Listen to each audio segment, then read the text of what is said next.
Badger Max Thursday Night Lights presented by Northwest Surgery Center on My 24 is brought to you by Badger Max Premium Sports Drinks. Drink it to the max.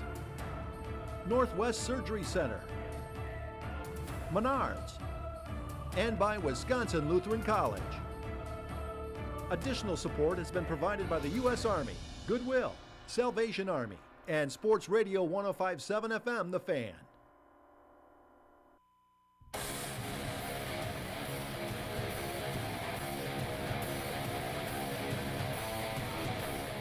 Welcome back, everyone, to Mequon, Wisconsin, site of tonight's game between the Homestead Highlanders and the Arrowhead Warhawks. Once again, back with you, John Weiser and Terry Kelly, set to bring you all the action tonight and all the hype around the coaching staff, the changes, and everything else. Now it's up to the players here tonight. Well, these are two of the top programs in the state. They've been facing off against each other about the past 4 or 5 years. Doesn't matter who wins this game because come November, these two teams are usually at Camp Randall.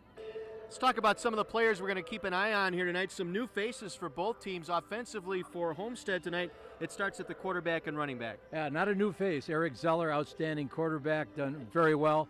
New running back, however, Brad Wolt. Over on the defensive side for them, Mike Bruner was outstanding last year as a sophomore, joined by Jordan Schrader, big, strong defensive lineman.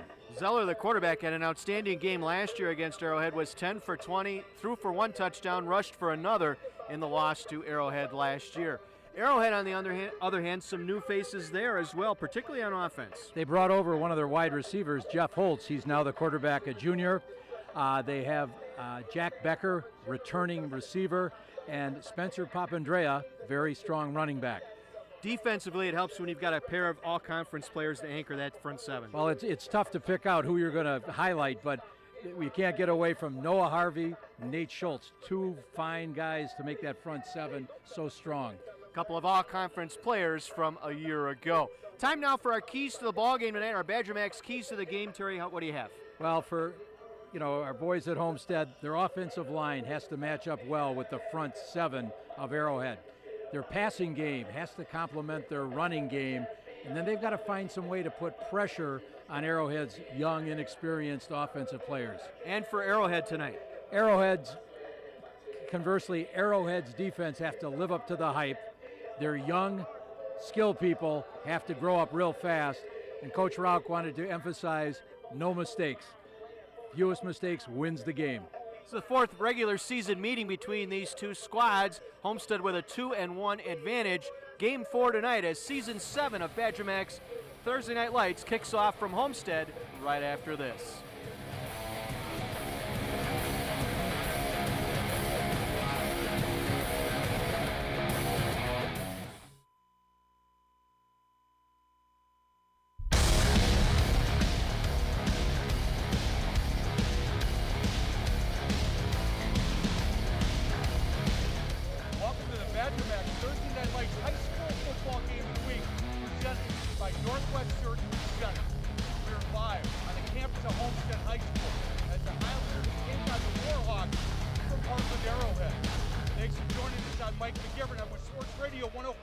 FM The Fan, and this is the Fan Pregame Show.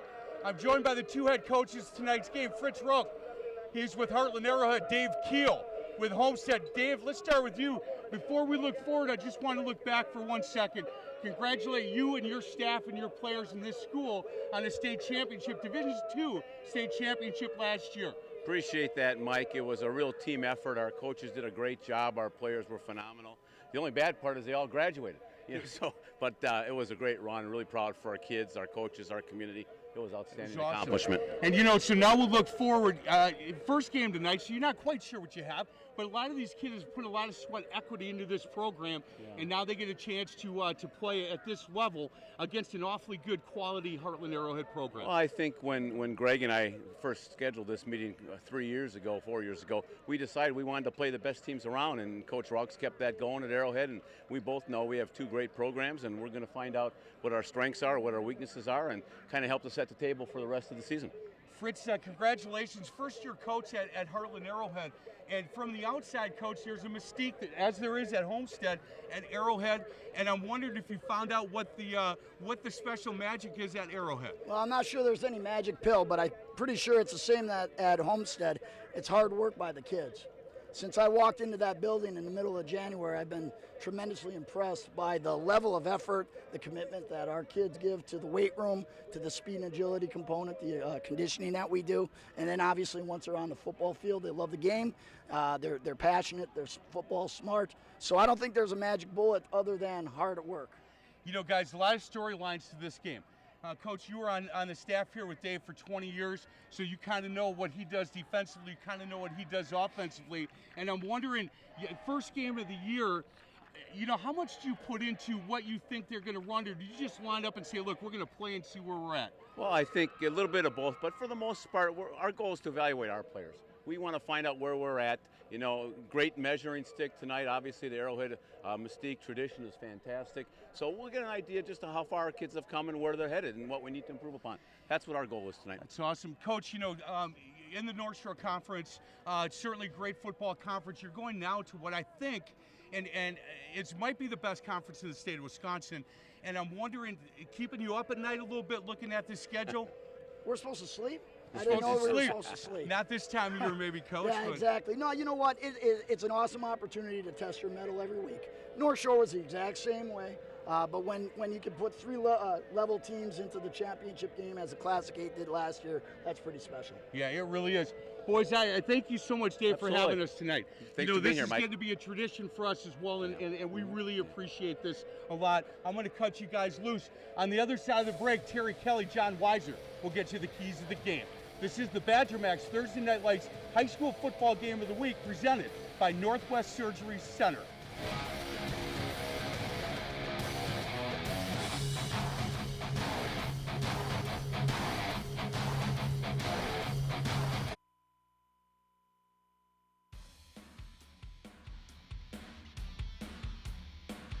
School in Mequon tonight as we kick off season number 7 of our Badger Max Thursday Night Lights, presented by Northwest Surgery Center.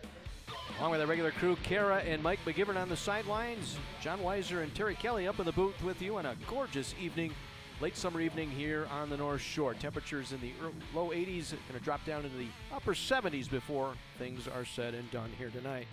There are officials for tonight, headed up by Ron Kirk, our referee, Steve Lipke, working as a head linesman, Jerry Wood, our umpire, Todd Korth, the line judge, and Jim Earhart, our back judge tonight.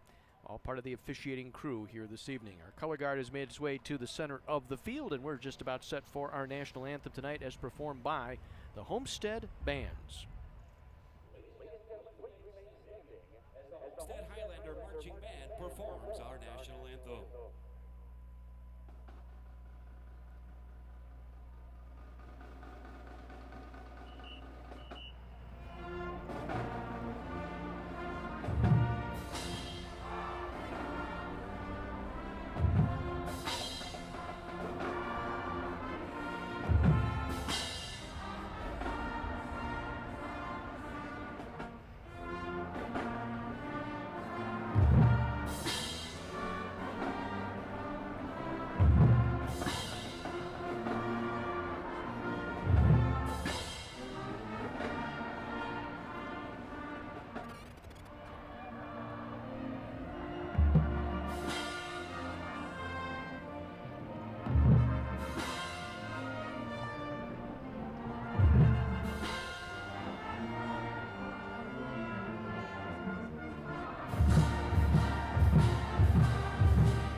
Great rendition of our national anthem by the Homestead Highlander Band, and our color guard tonight from the United States Army.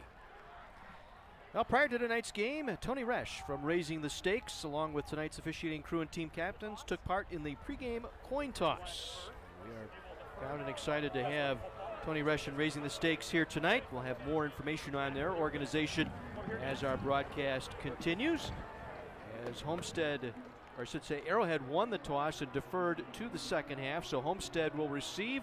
Homestead in the red uniforms, Arrowhead in the all whites tonight. Well, Homestead right away is going to be tested to see how well can they match up against this front seven for Arrowhead.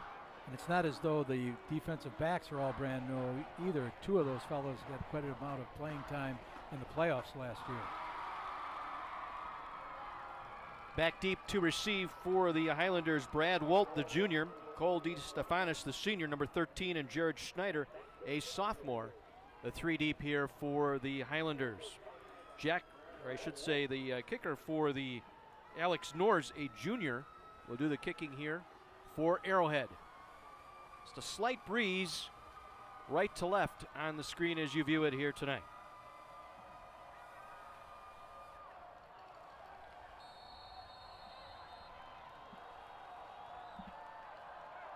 On up by Norris and a solid boot that will drift into the end zone for the automatic touchback. So Norris did his job and will force the Highlanders to start their offense early as we get a look at our teams here tonight. Again, a reminder that Badger Max Thursday Night Lights available streaming live online. Log on to my24milwaukee.com and click on the Thursday Night Lights link. You can also find complete game videos and photos from this season's games. The offensive unit, Eric Zeller at quarterback. Familiar face, 10 for 20 last year, threw for 117 yards and 1 touchdown in the loss at Arrowhead in the season opener a year ago. Single back is Wolt. We'll keep an eye on him, converted from linebacker from a year ago.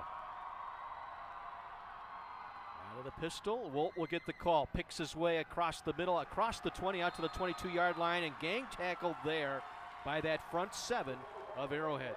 Well, Fritz Rauch, having been on the Homestead staff for years, knows that when they came up and watched last week's scrimmage and Homestead was strictly in a straight tee, he'd probably never see that for the first series.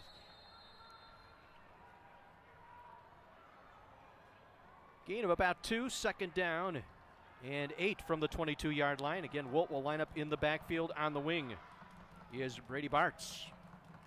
And it's the quarterback, Zeller, trying to get the corner here on the near side, and he's going to get a yard, maybe 2, out to about the 24-yard line. Rolled down in the play by Nate Schultz in there, part of that defensive front.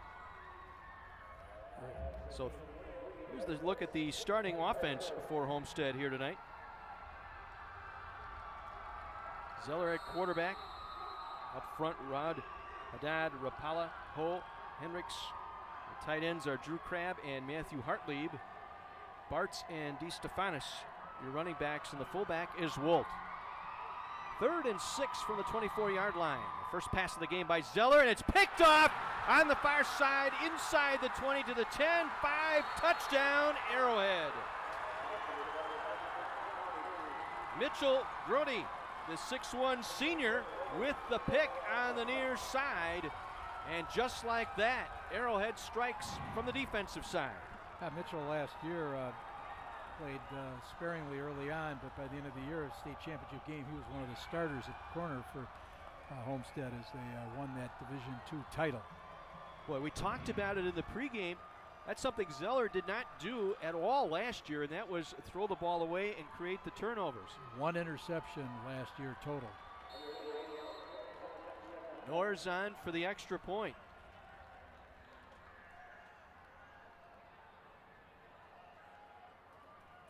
Shiroki with a good snap, the hold, and the kick is up, and it is good. 7-0 Arrowhead. Just under a minute and a half in to our contest here tonight on the defensive touchdown, and one more look. Trying to get that one outside.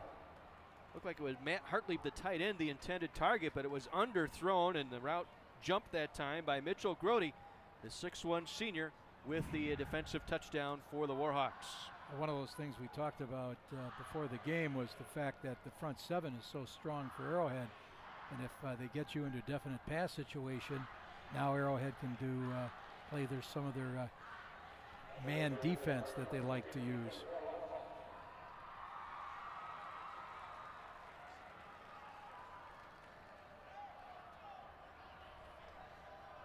Once again, Wolt, DeStefanis, and Schneider.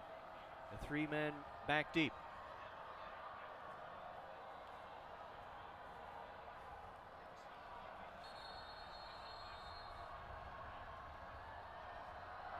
One up by Norris, and again a strong boot. And again it will drift to the goal line and in the end zone. The momentum taking Wolt into the end zone. So once again, the ball will be placed at the 20-yard line.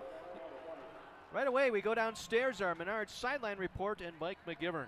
So boys, listen to Drake Zortman as he's talking to the quarterback after he threw that pick. He said, son, relax. Just relax a little bit. Every time you try to overthrow it, the ball wobbles like that, comes out of your hand weird. Just relax. It's a long game, long season. Big smile on his face. He said, we're going to be okay. Reassurance from his offensive coordinator. Try and get it across the 20, out to the 24-yard line. Wolt again on the carry. We're going to see a lot of him this year. The converted linebacker, 6 foot 195. Noah Harvey in on the stop once again for Arrowhead. Second team all-conference performer last year for the Warhawks. And Wolt did see some time running the football last season, rushed for 198 yards and 3 touchdowns a season ago. He'll get the call again, breaks a tackle across the 25, lowers his head out to the 30 and gets our initial first down of the ball game. Wolt on the carry out to the 31-yard line. Should be good for a first down. Again, this season our first downs are sponsored by Wisconsin Lutheran College, located in Milwaukee, a comprehensive Christian college offering 37 undergraduate majors, an accelerated degree completion program for adult learners, and graduate degree options. You can learn more at WLC.edu. First and 10, Homestead from the 31. Wolt again, big hole up the middle across the 35 out to the 37-yard line for a pickup of 6. Offensive line starting to move a little bit, particularly over that left side. Homestead's going with an upbeat offense, and what they've done now is they're in an unbalance to their left. They've got they brought over the tackle. They're trying to get a little advantage working against that front 7. Front 4 of Panos, Schultz, Riggy, and Osborne, Harvey, Thiel, and Anderson, your linebackers. Second and short.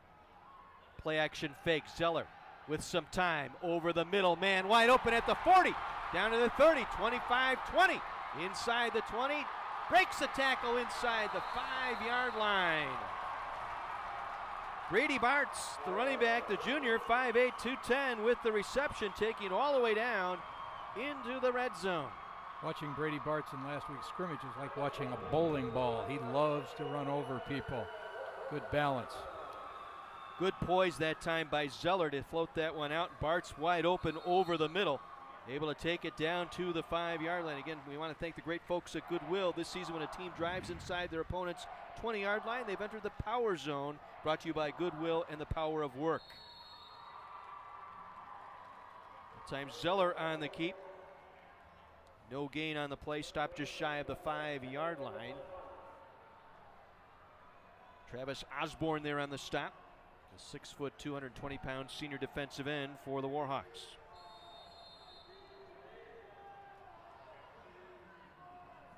Second down and goal. Ball just short of the 5-yard line.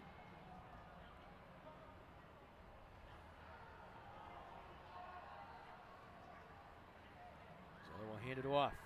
Keep it himself, fake the handoff to Wolt, takes it inside the 5 and is turned back at the 3. Now, Zeller last year rushed for over 550 yards, scored 6 touchdowns himself, and so he's a dual threat back there. It's Cullen Thiel on the stop. First team all-conference a season ago. Big third down here, 3rd and goal now for the Highlanders. They trail 7-0 after an interception return for a touchdown by Arrowhead. They have answered here.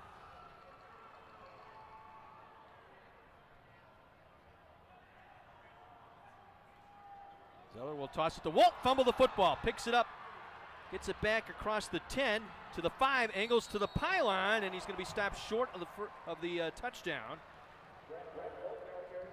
Looked like he was ran out that time by Matt Anderson, the senior linebacker for the Warhawks. One more look. Took his eye off the pitch that time. He had his head down, didn't follow it all the way in. they line up in that straight tee and they get you thinking they're going to do, double back through the hole, but they try to hit it with a quick pitch and just mishandled that. So this will be a 4th and goal here from the 3-yard line. Homestead will go for it here, trailing 7-0 early.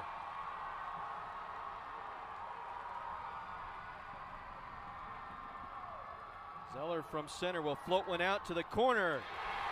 Caught for the touchdown, but penalty markers fly on the play. Making the catch for Homestead was Mike Bruner. Todd Korth back there working in the end zone through the flag. There was contact. We'll see if it was a offensive interference. It is indeed. First penalty of the ball game against the Highlanders negates a touchdown.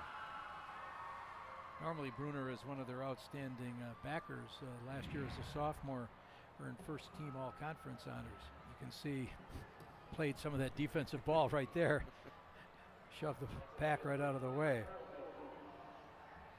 He got tangled up that time with Caleb Beversdorf, the senior cornerback for Arrowhead. It's a little too much forward contact with the push-off that time.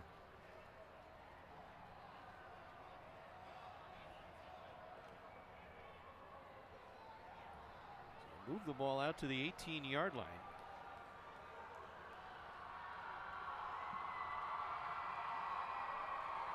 And on 4th down, Zeller from the gun, throwing the fade into the corner. Contact all over there. And let's see if we're going to get a flag there or not. Oh, wow. I think on that replay, let's take another look. Homestead fans are going to be a bit upset. Tawan Johnson was the intended receiver. Mitchell Grody, who got the interception, returned for a touchdown. It looked like a lot of hand contact there. And that was a pattern they were working on quite heavily during practice this week, that fade, trying to get to that corner. So the Arrowhead defense turns away Homestead here. The penalty costly, taking points off the board for the Highlanders. So our first look at the Arrowhead offense in the evening. Jeff Holtz, converted wide receiver, now the quarterback. Holtz will hand it off to Hastings. Zach Hastings bowls his way up the middle. Takes it out to the 25-yard line, gain of about 7 on the play. Here's the Arrowhead offense, as we mentioned. Jeff Holtz, the converted wide receiver, now at quarterback. Up front, St. Arnold, Bewer, Dean, Schrader, and Schaefer, your offensive linemen. Zach Hastings, the fullback. The running back, Spencer Papandrea. We're going to throw here. Holtz going to fire it up. Ball tipped, and it's dropped incomplete. You can see, though, watching Holtz, what a quick release he has. He's an outstanding baseball player. Possible major league contracts coming down the road. He's already been offered a baseball scholarship. Threw that into traffic that time, intended for Robert Tetzloff, the junior.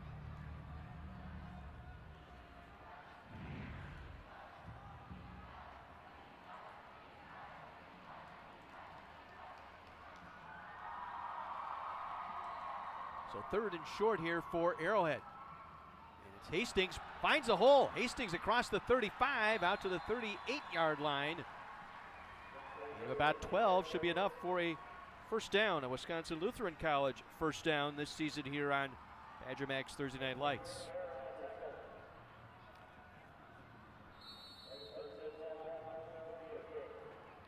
Arrowhead now with some room to work here offensively as we make our way halfway through our first quarter. A defensive touchdown here for the Warhawks. They lead at 7-0. Holtz will hand it off. Papandrea with the carry. Breaking tackles, gain of 12 out near midfield. Papandrea, Spencer Papandrea, the 5'7", 180-pound senior with a good strong run. Got that right side of the line. DJ Dean was a first-team all-conference player for them at center last year as a sophomore. You have Drew Schrader at the right guard and Jack Schaefer at the left tackle. Once again downstairs to Mike McGivern. Hey guys, offensive line coach for Homestead said, hey boys, listen, if we're going to have a couple of good plays, we need to finish all of them. We get down to the 5-yard line. It's not a time to celebrate. We need to finish this thing. Really, really impressed with the offensive line coach at Homestead. He's talking about making sure your pad level is where it needs to be and finish plays. It was good stuff. Speaking of finishing plays, how about Jeff Holtz there with a nice 14-yard run going up the middle in the quarterback draw. Another first down for Arrowhead. Under 6 minutes to go here in the first quarter. Warhawks lead at 7-0 on the march. Turning away Homestead via a penalty in the end zone. And they'll try going up the middle, short gain. Papa Andrea again on the carry. Spencer Papa Andrea.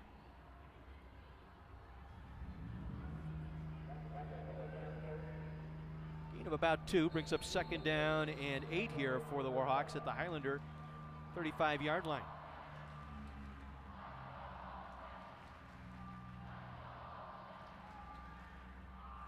Holtz with a quick delivery, and we got a whistle and play whistle dead at the snap. Might not have had a lineman covered up there. We had 2 receivers lined up here on the near side.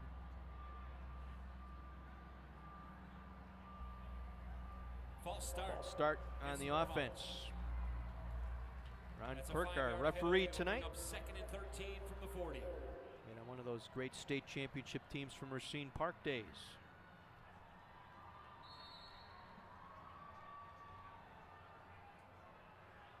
So from 2nd and 8, we go to 2nd and 13 here for the Warhawks. Ball at the Homestead 40-yard line.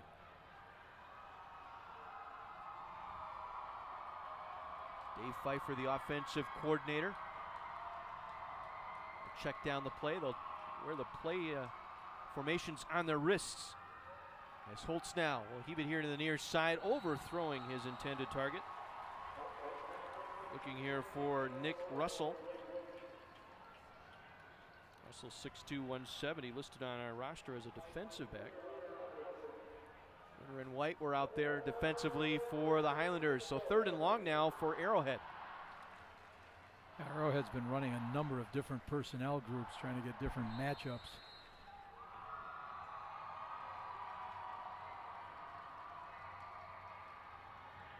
Holtz with plenty of time. He's going to take it down and run. Trying to get the corner, nowhere to go. Pulled down from behind for a loss. There for the Highlanders was Mike Bruner. Able to come in and make a loss of 4 as he made the play here.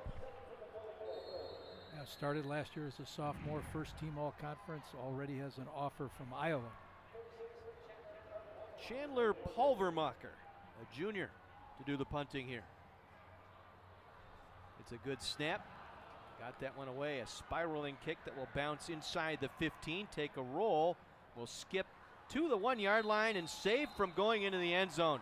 Excellent play on special teams to down the ball at the 1 as we take our break. 3:56 to go here in the first quarter.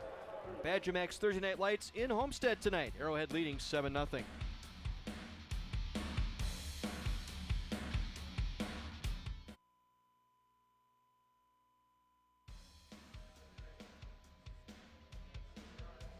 Nothing. Arrowhead on top of Homestead tonight. Season 7 of Badger Max Thursday Night Lights, presented by Northwest Surgery Center. These 2 teams made it to their respective championship games. Homestead winning the Division II title last year, and Arrowhead involved in what may be one of the better played Division I championship games that we're going to see in a long, long time, falling to Kimberly 49-42. Epic struggle went down to the last play. Some of the stats from that championship game. Well, Highlanders have 99.5 yards to go here for a touchdown. The ball inside the 1. Zeller wants to throw, going over the middle. Has a receiver out there, and it's through the defender's hand, incomplete. Looking for Matt Hartlieb that time, the intended receiver. Yeah, anyone who's played against Homestead knows when they're down on their 1-yard line, they don't hesitate to throw the ball. Castaneda, the strong safety back there on Hartlieb, able to break that one up. Almost had the pick.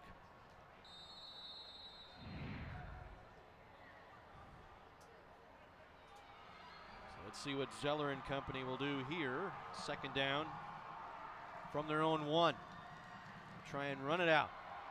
And it's Wolt. Brad Wolt giving him a little bit of room out across the 5-yard line.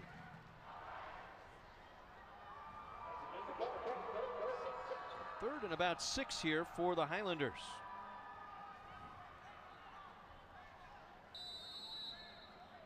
Clock rolling here, 3:25 to go in our opening quarter.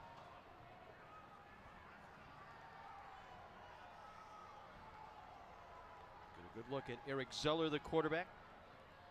Wants to throw, rolling to his right. Now tosses left, trying to set up a screen. Completes the pass to Wolt. Wolt out across his own 20, 25, and knocked out of bounds, shy of his own 30-yard line. Critical conversion there for Homestead after they got backed up there by an excellent kick, and Mike Bruner was able to down that on the half-yard line. They responded, got themselves their first down. 24-yard pickup. It was Castaneda with the bump out of bounds. So some room to work here now for the Highlanders from their own 29-yard line. Getting the call at nowhere to go that time, stuffed right at the point of attack that time. Alex Panos and company there make the stop. Once again, our Menard sideline report and Mike McGivern. Hey guys, Homestead on the defensive side of the ball. Players are telling their coaches, look, we're having a hard time hearing you. So they're going to go to hand signals. Got a couple of players that understand that they have to take the hand signal and get it to the rest of the players. But defensively, pretty happy with what they're doing so far after that first drive and that first score. Zeller again going to the air, now takes it down. Gets across the 30, dancing away from players, but then finally wrestled down that time. Noah Harvey, the second team all-conference at linebacker a year ago, able to run up and make the play for the Warhawks. Yeah, in the spring, Noah's a triple jumper and runs on relays. You can see that speed come into play there. Well, this fancy footwork replay is brought to you by Northwest Surgery Center. Minimally invasive surgery for bunions, hammer toes, heel spurs, and other foot and ankle concerns. So 3rd down and long now for Homestead. 3rd and 9 from their own 30.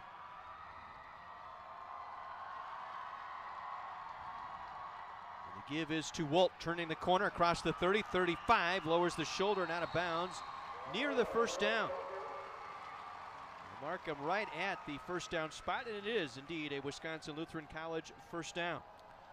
Yeah, Homestead put trips to the sideline up there, came back, ran to the tight end side, short side of the field, and were able to outflank Arrowhead on that one. I like the way Wolt runs, drops that shoulder, has that lean. Finishing the run, I think, is what they call it. Didn't play much, but I kind of know the term. Wolt again trying to get the left side. Strung out nicely by the Arrowhead defense. Now cuts it at the hash mark out to the 45-yard line. Good patience that time by Wolt. Well, Brad Wolt and Mr. Fehrenbach, Mike Fehrenbach, switched roles. Fehrenbach was one of the running backs last year. Wolt was a linebacker. Now they've changed roles because the coaches thought that their skill sets served them better on the other side of the ball. They said both players reacted real well to making that change, whatever was needed for the team to be successful. Gain of 6, 2nd and 4 from the 46-yard line. Zeller to the air. Going to keep it on the ground. He's going to lose the football, coughed it up. It's out back at the 42-yard line. I'll say his knee was down before the ball was stripped. Well, Tim Allen plays a family man who tries to maintain his masculinity in a house full of women. It's last man standing. That's weeknights at 6 and 6:30 starting September 19th on My 24. Final 25 seconds here of this first quarter. A 3rd and 7 upcoming here for Homestead at their own 42-yard line. Zeller from the gun. Being pressured, and down he'll go back at the 35-yard line. Michael Riggi, I think, got there first. Yeah, Riggi is a 6'4", 220 junior. Panos also there. Panos, Osborne has been putting some pressure, that front four. Fritz plays what's called a 4-2-5 defense, and he has many ways to bring those pressure packages. That'll end our first quarter here in Mequon tonight. Arrowhead with the 7-0 lead heading into quarter number 2. Our Badger Max Thursday Night Lights presented by Northwest Surgery Center.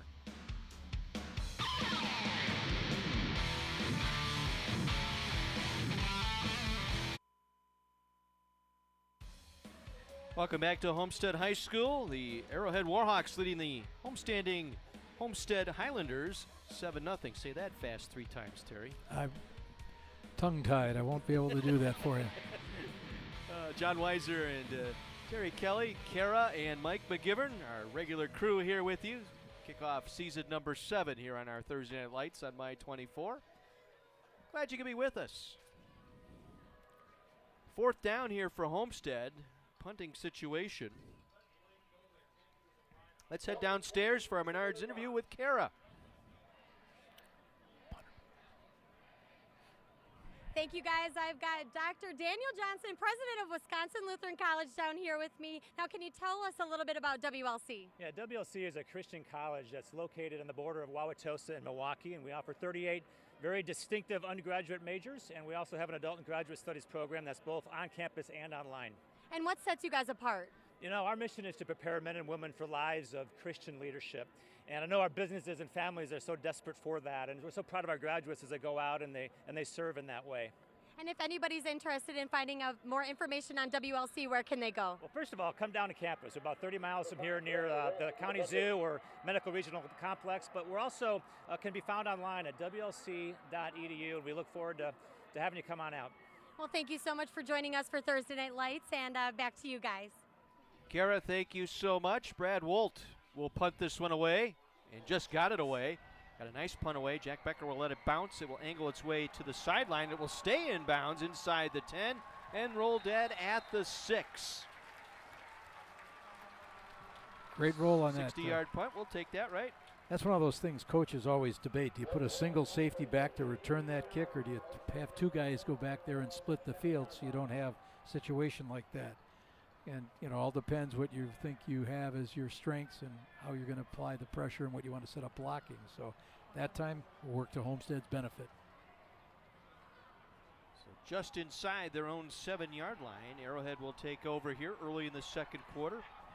23-yard interception return for a touchdown, the only score of our ball game here. Arrowhead out in front. Homestead had a apparent touchdown taken away by an offensive interference call on 3rd down.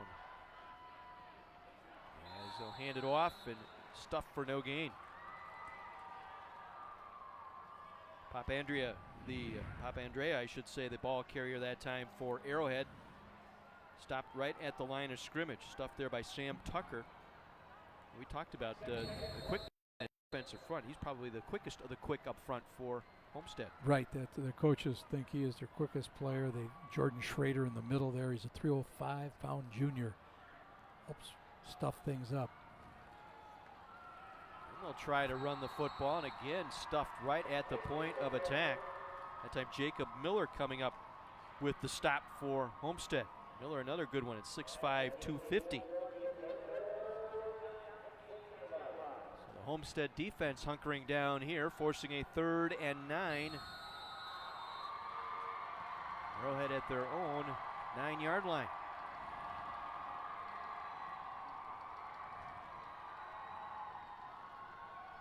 Tetzlaff will line up in a slot to the far side, along with Becker, the wide receiver. A toss, little screen pass, nice little step-out catch by Hastings, and Hastings, though, going to be stopped well short of the first down near the 10-yard line. It's again Mike Fehrenbach, the inside linebacker, played that well. Converted running back. Had a very good scrimmage up here a week ago as Homestead went against Kettle Moraine and Janesville Parker and Sheboygan South.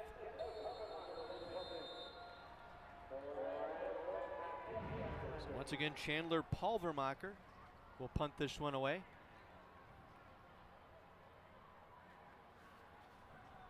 Wolt standing at the 40-yard line awaiting this kick. A high snap. Pulvermacher gets this one away to the far sideline. It will go. And we'll take a bounce just across the 40-yard line and see where they mark it out at the 39. So just a 29-yard punt, no return. And so Homestead, golden opportunity here. So you get a look at Fritz Rock, the head football coach for Arrowhead. And that far sideline. You know, the Salvation Army would like to recognize Tony Resch and raising the stakes Raising the Stakes is a fundraising and leadership development company dedicated to making a difference for kids, coaches, families, communities, and charities right here in Wisconsin, with a goal of creating leaders on and off the field. And thanks to the Salvation Army and thanks to Raising the Stakes for doing the most good. 1st and 10, Highlanders from their own 39-yard line. And Wolt turning the corner right side with some room. Inside the 35 and shoved out at the 31-yard line.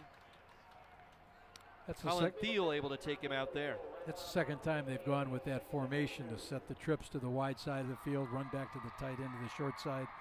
Wolt's a little bit Mr. Everything. He's returning kicks, he's punting, running very well. Let's look at his eyes downfield as he was surveying that. Eyes wide open there. 2nd and 2. Wolt coming around the near side, patiently waiting for his blockers to set up. Busted inside the 20. Inside the 10, goal line, touchdown, Highlanders. What a run from 31 yards out by Brad Wolt.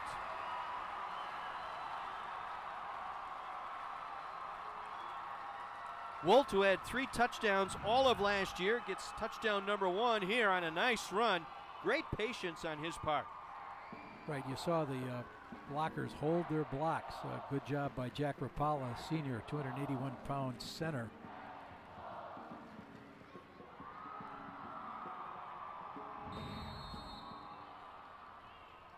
So the extra point on now, Ben Price, the junior. Snap the spot, penalty marker down as the kick is up and good, but let's wait and see what we have here. False start penalty here on Homestead. Re-kick here. Gives us a chance to remind you that all season long, Mike and Kara will have the opportunity to talk with sponsors, coaches, and other guests down on the sidelines, letting you know about the great things going on in the schools and the communities we visit, such as Mequon here tonight. Our sideline reports being brought to you by Menards. Save big money at Menards. It's interesting to note Coach Keel turned over the reins last year to Drake Zortman as the offensive coordinator, changed some things around, and he is the special teams coach, and I'm sure he's not going to be happy that they had to call that back.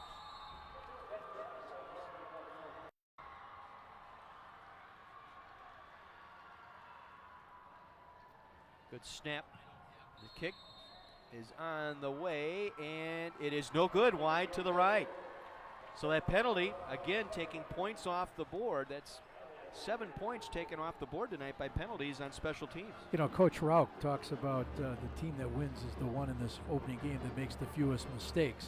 And so, you know, that's one of the things teams are trying to find out, just how steady are they, what are they doing well, and you have to minimize those mistakes, but, you know, you can accept it as a coach if it's a mistake going forward, full out. So. Let's go down to the sidelines and Kara. I've got Faith Colas with the Salvation Army, who you guys just met. Now, can you tell us a little bit about the Salvation Army's mission? Well, in a nutshell, our mission is to meet human need without discrimination. And this is really a wonderful opportunity for us to build relationships with high school students. You know, we feed 16,000 people every year at our food pantries. And so having this opportunity to be at the schools, to collect food, engage with the students, hopefully have some of them join our Red Kettle Club or start a Red Kettle Club, this is a great opportunity. We're happy to be here. And where can folks at home that want to give back through the Salvation Army go for more information? It's real easy. Visit our website at samilwaukee.org. Everything's right there. Well, between you and Tony, you guys are doing a fabulous job in the community, and we thank you so much for that and for being a part of Thursday Night Lights. Thank you. And back to you guys upstairs. Kara and Faith, thank you so much. We welcome Salvation Army to our broadcast this season. Well, 7-6 now. The extra point try no good, so a 1-point lead here for Arrowhead. As Becker will stand inside the 5-yard line. Waiting the kick from Ben Price. What's unusual about that, Price last year was what, 31 of 35 on extra points last year? Right. All of a sudden you get yourself backed up, and now it's not the typical extra point.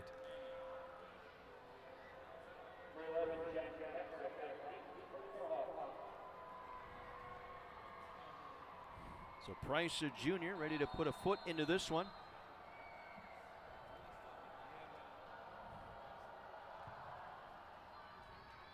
Becker will take at his own 6-yard line up the near hash mark. Breaks it across the 20, 25, and pulled down just shy of the 30-yard line. Ryan Gerner on special teams, able to make the tackle that time for Homestead. Spot the ball just short of the 29-yard line. 23-yard return by Becker. 9:20 to go here in our first half, and Arrowhead with the 1-point lead. We'll get back to work here offensively.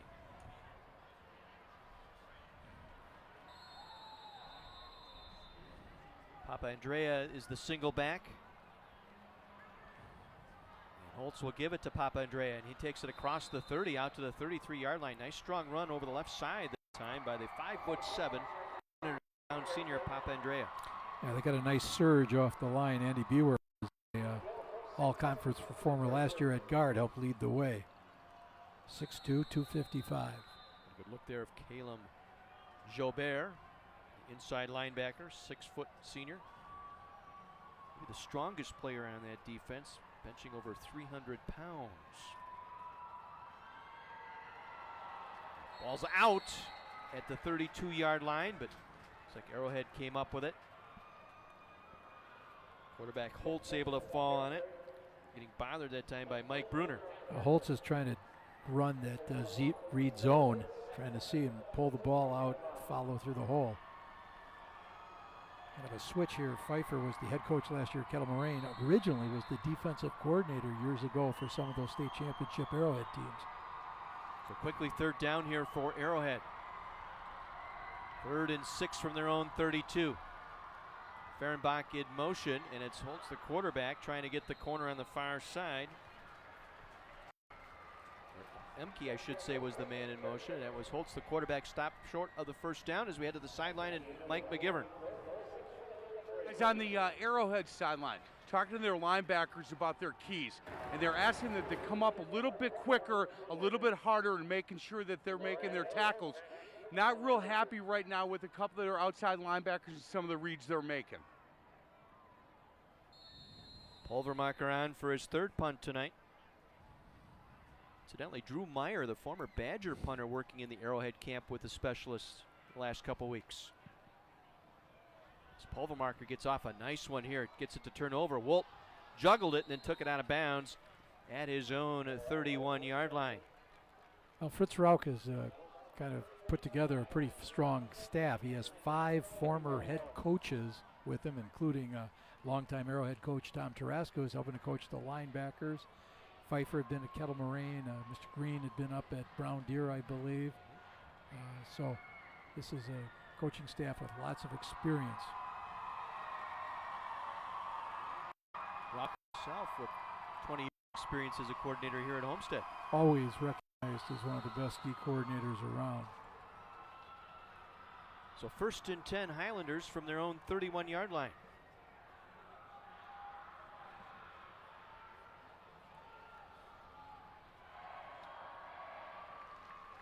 Zeller finding a hole, breaks tackles, Zeller is gone. Eric Zeller will take it 69 yards for the touchdown. And the Highlanders with their first lead of the night on the feet of Eric Zeller, their senior quarterback. And they came out with that unbalanced set once again, having 3 down defense, 3 offensive linemen to the left of the center, trying to get a mismatch against that front 7. Well, 3 different tackles here. That last one, and he was gone. There was nobody in his wake.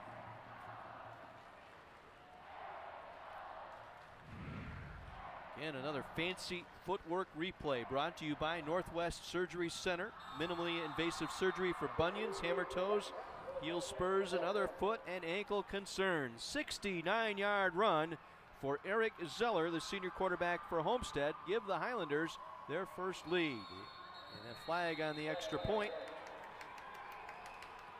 Once again, problem.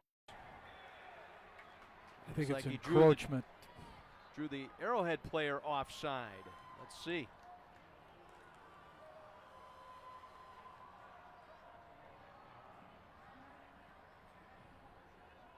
Nope, it's going to be a false start penalty here on Homestead once again on the extra point. So move it back, and Price will have to make this one a little deeper. What you saw happen is the one Arrowhead down lineman made a quick move, didn't break the plane apparently, caused the blocker for Homestead to move. So Ron Kirk is explaining right now to the coaching staff here at Homestead. Tomorrow during film study, it will be a happy time with Coach Keel as he discusses twice having goofed up their extra point try. You see Dave Keel in discussion with Ron Kirk, our referee. Hopefully, as a former math teacher, he's not trying to use English skills or anything like that, so he's working with that. So Price will kick this one from the 15, which is in essence a 25-yard attempt here. And this one is blocked. So it's a 12-7 Homestead lead here with 7:42 to go here in our first half. Hey, we want to welcome viewers to tonight's game who are watching us throughout the United States on the American Sports Network. If you'd like to see more high school sports on the American Sports Network, please go to americansportsnet.com and let us know. Once again, our Menard Sideline Report and Mike McGivern. So boys, you know, we do this now. The youngest one, Becca, doesn't want to be a part of it, but that's okay, because these kids are getting older. Keegan, how old are you? 6. How old are you, Logan? 4 and 3/4. 4 and 3/4. How old are you? 11. Yeah, Haley's their cousin, lives down the block from us. It's awesome. The youngest one said, no, I'm not doing that this year. Contract is up, I need to pay him more. Back to you boys. And what exactly do you pay him? Yeah, candy bars, I'd be ice checking cream how that cones. goes. I would think that might be it. 3 run plays now for Zeller, 108 yards, 2 touchdowns. And the last 2 drives, thanks to our new statistician this season, Tom Swiddle. Had to have some place to go now that he's not coaching, and I'm sure And he chose to hang around us. Yes, the authorities gave him a choice, and so he decided to go this way. Longtime Brookfield East coach joining us up here in the booth. And excellent coach, former head of the Wisconsin High School Football Coaches Association, does an outstanding job. And he also has the pleasure, I think the word is pleasure, of working with Big Mike McGivern on Saturdays. That's right. Of course, we have Eric Murray up here too, our spotter, back again. He's going to get caught up in that Brookfield rivalry this year, I hear. Oh, we'll probably have to put him in a cage for that one. Becker standing deep for Arrowhead. 69-yard run by Eric Zeller. And again, penalties costing the Highlanders on the extra points tonight. It'll be a low kick. It's the short man up front at the 35-yard line. He'll cover it up there.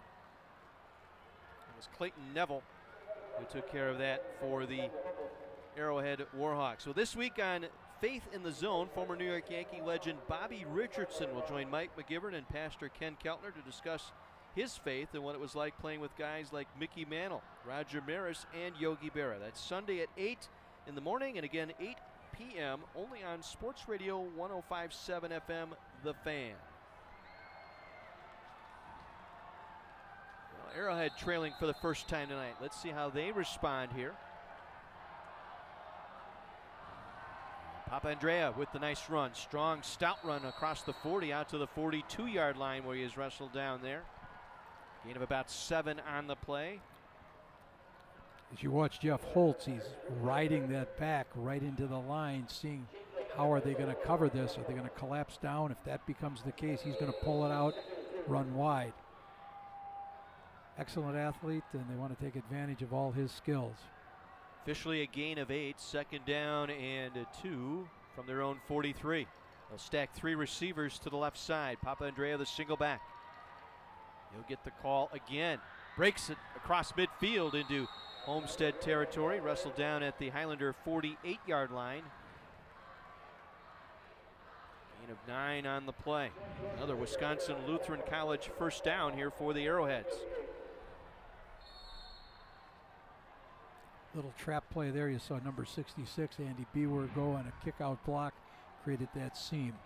Sam Tucker on the stop defensively for Homestead. 1st and 10, Arrowhead at the Highlander 48-yard line. This time it'll be the quarterback keeping, Jeff Holtz.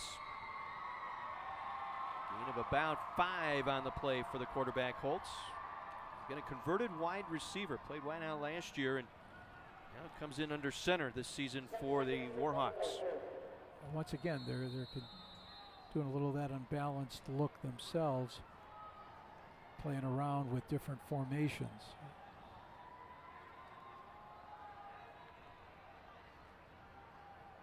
Papa Andrea with the carry, trying to get the right side, breaks a tackle.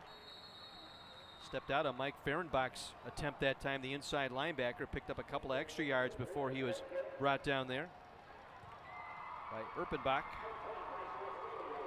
Well, these are two of the best programs in the state. Pre-season, Arrowhead was ranked number 2 in Division 1. Homestead was ranked 4th in Division 2, and so they're going at it, giving us an excellent opening game. 3rd and short, we'll call it 3rd and 2 here. 5:35 to go here in our first half. Papa Andrea again gets the call, and he'll get the first down. Good run again. Callum Jobert was there defensively for Homestead. A simple fullback lead onto that play, the old ice play. Try to get that back to go through and get that linebacker. As a Wisconsin Lutheran College first down.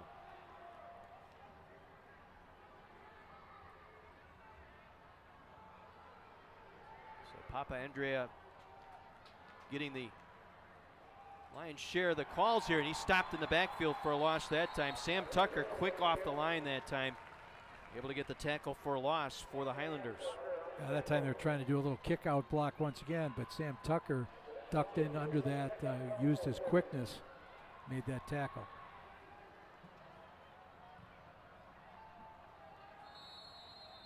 Three-yard loss here, so it'll bring up a 2nd and 13.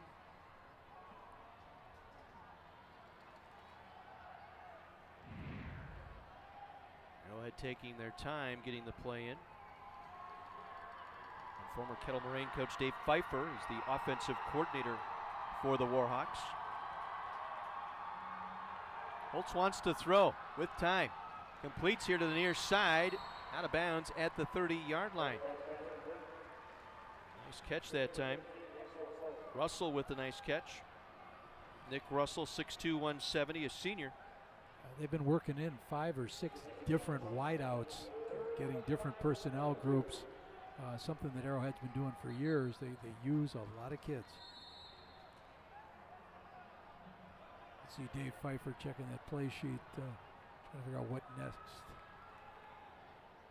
So 3rd and 5.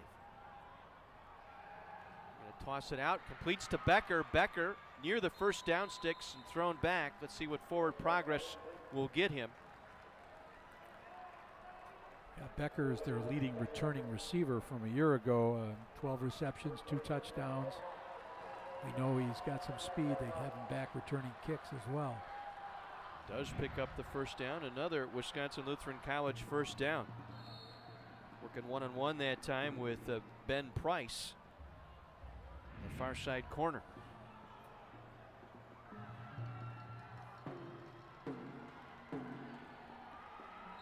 Again, they work the inside. This time Holtz, the quarterback, pulled it back in, took it himself. Takes a lot of work to get that timing down on that zone read, and I'm sure that's something Jeff Holtz just needs more and more reps, game situations, to get a little bit more skill. Again here, you got Arrowhead grinding the clock down here too, flipping the field and keeping that Homestead offense on the sideline. 2nd and 8 for Arrowhead. Papa Andrea with the carry, working the left side across the line of scrimmage, picks up a couple. Erpenbeck was there. John Erpenbeck, strong safety. part of that 44 defense that Matt Wolf, the defensive coordinator, has put together here for the Highlanders. They got a trio of 6'2" players up on that line. Papandrea at 5'7" kind of hides behind him. He has good lateral movement, just looking to find a little seam to squirm through. A big play here, 3rd and 6 from the Highlander 26-yard line. Make the 23-yard line, excuse me. And they'll complete the pass again out near the first down sticks for forward progress. Let's see where they put it. Becker again on another leaping grab. Ben Price again out there. They're working on Price on that far side. And they do pick up the first down. One more look. Yeah, this is the second time when they've thrown that pattern. You've got number 13, Nick Russell, out there right in front, and you wonder just exactly who is Jeff throwing to, but they've had the same result both times with the completion to Becker. Once again, we've reached the red zone here for Arrowhead. I want to thank the great folks at Goodwill. This season, when a team drives inside their opponent's 20-yard line, they have entered the power zone, brought to you by Goodwill and the Power of Work. And toss it out there. Becker with a leaping grab. Touchdown, Warhawks. Well thrown ball by Jeff Holtz. Holtz pitching that one out nicely to Becker, the senior, laying out, making the catch. And Arrowhead regains the lead.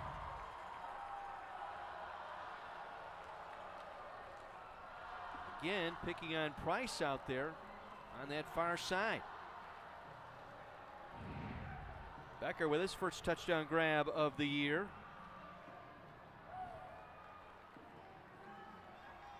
Nor's on to attempt the extra point. Becker with a couple of nice grabs. Arrowhead will take a timeout. We'll break as well. Arrowhead with the touchdown. They lead by 1, 13-12. Our Badger Max Thursday Night Lights presented by Northwest Surgery Center.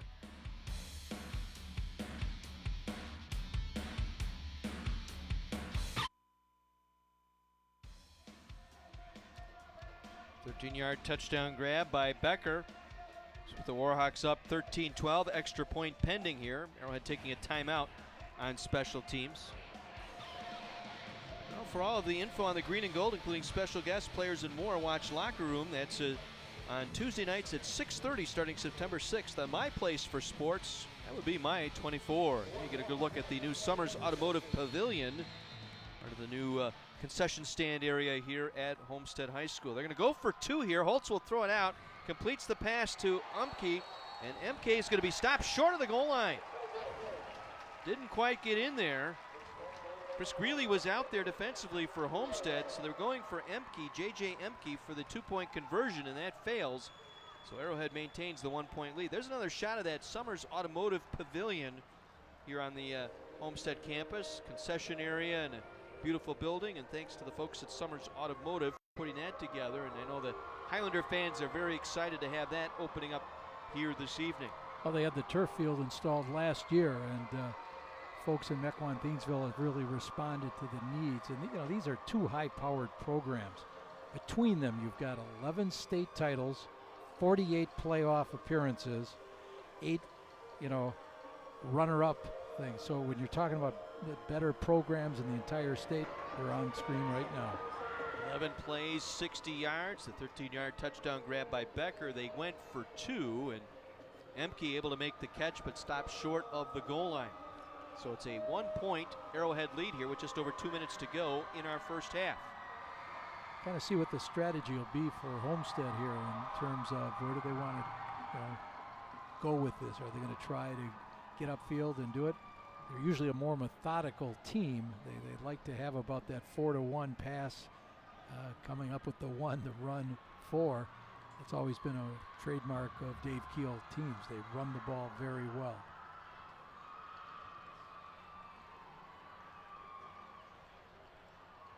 Once again, Alex Norrs. We mentioned briefly Drew Meyer was working camp. We were out of practice the other day, and I know Fritz was very excited to have him and working with the specialists, at least through the early part of camp here and the early part of the season. And well, you get somebody Big Ten experience like that, all-conference kicker in Meyer's day when he was with the UW. Norris gets off a high floating kick. Wolt will take, across his own 20, spins across the 25 and dropped down just shy of the 30-yard line. And on the stop that time for the Warhawks, Connor Hanley, only a 205-pound junior on special teams.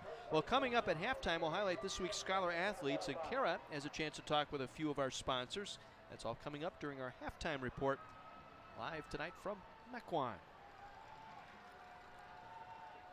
She said, now let's see what Homestead likes to do here. We have the trail by 1. We'll go with the trips here to the near side. Get a good look at Eric Zeller.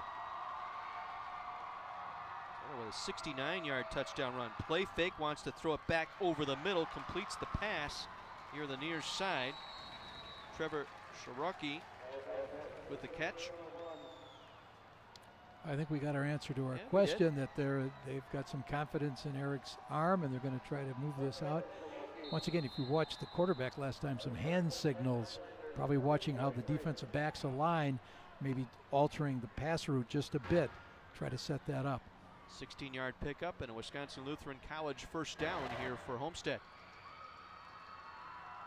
Wolt with the carry, turns the corner, gets it upfield. Stopped just short of midfield. Wolt with a nice run that time. Panos there to make the stop defensively for the Warhawks. Clock's dipped under 1:30 right now, so have to try to speed things up just a bit. Gain of 7 by Wolt. Ball at midfield. Second down, a good 3 here for the Highlanders. Wolt again with a call. Big hole over the left side. Cuts it back over the middle inside the 35 down to the 34-yard line. Clock will stop while they move the chains with exactly 1 minute to go. And quite the debut at fullback tonight for Brad Wolt, the junior. Yeah, he's got some excellent blocking up front, opening those holes for him to run through. Noah Harvey finally able to slow him up. From the Warhawk 36-yard line. Wolt again trying to go up the middle, taking tacklers with him. Inside the 35, down to the 34-yard line. Homestead will take their first time out here, stopping the clock with 41 seconds to go here in the half. Well, Drake Sortman, last year, first-time offensive coordinator here at Homestead. He'd been the coach at Shorewood Mesmer, the co-op team. Great success there, and they had a chance to get him back in the program up here with a teaching opening. He's come in, I think, kind of a testament to the coaching staff. Last year when they named the area coach of the year, they named the Homestead staff for the job that they had done overall. And Dave Keel is always, I think, very magnanimous and you know, always wanting to praise the people that put the program together. And so you've got to admire how Dave has kind of taken on the CEO position. I imagine he does whisper into Drake's ear now and then, but Drake very creative. And you've got Matt Wolf over on the defensive side, and they've got a number of longtime assistants. Most of these assistants teach in the school. Nowadays, that's not so common anymore. On the other side of the field, Fritz Rock, 20 years here, the coordinator on the staff of Dave Keel. Coached last season at Grafton, took the job in January at Arrowhead. Well, he was ready to go at practice the other day. He just said, I can't wait to Thursday night, he said, to get going here. Really was not committal as far as coming back and all of the emotional ties that he's had to this Homestead program. And very matter-of-factly said it's just another football game. Airing it out on the far side, incomplete. Looking for Jared Schneider that time, was bookended nicely by the defense there, Caleb Beversdorf. Well, both Fritz and Dave wanted to make sure people understood this is not a game about them. It's about the kids and the teams, and they're putting the focus the right spot. And the media putting all that together about Rock's ties here and everything else, but we talked about it at practice, mentioned it in our pregame too. It's now the kids' time to take over here and execute here. Third and long here for Homestead. Zeller, throwback little again. Throwback screen to Wolt with some running room. Wolt will pick up the first down and more, and gets out of bounds just shy of the 20-yard line. Good heads-up play there by Wolt. They get that out of bounds to stop the clock, and another first down brought to you by Wisconsin Lutheran College. Saves their 2 timeouts that they had remaining. Excellent, smart, intelligent player. Right now, that coaching move of moving him from linebacker to running back seems to be very, very good one.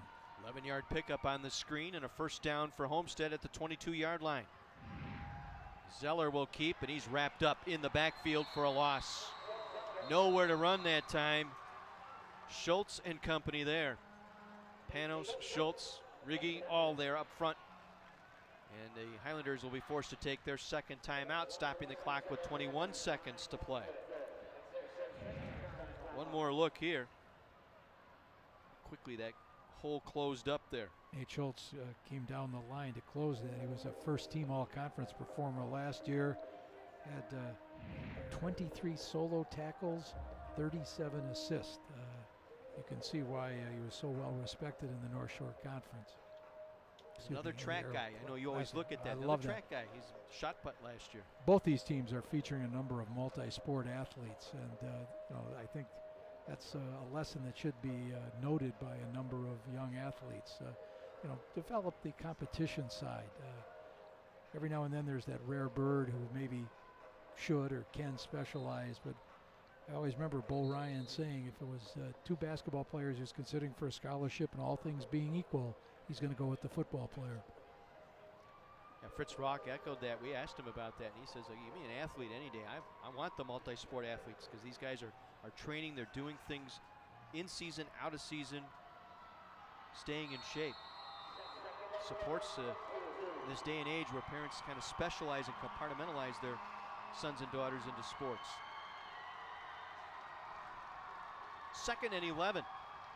Following the timeout, Highlanders have 1 timeout remaining. Ball at the 22-yard line. Here comes the blitz. Zeller under pressure gets it away, but it short hops the intended receiver, incomplete. Looking for Matt Anderson, Matt Hartlieb, the intended target, the tight end. Good pressure from the outside that time, provided by Noah Harvey.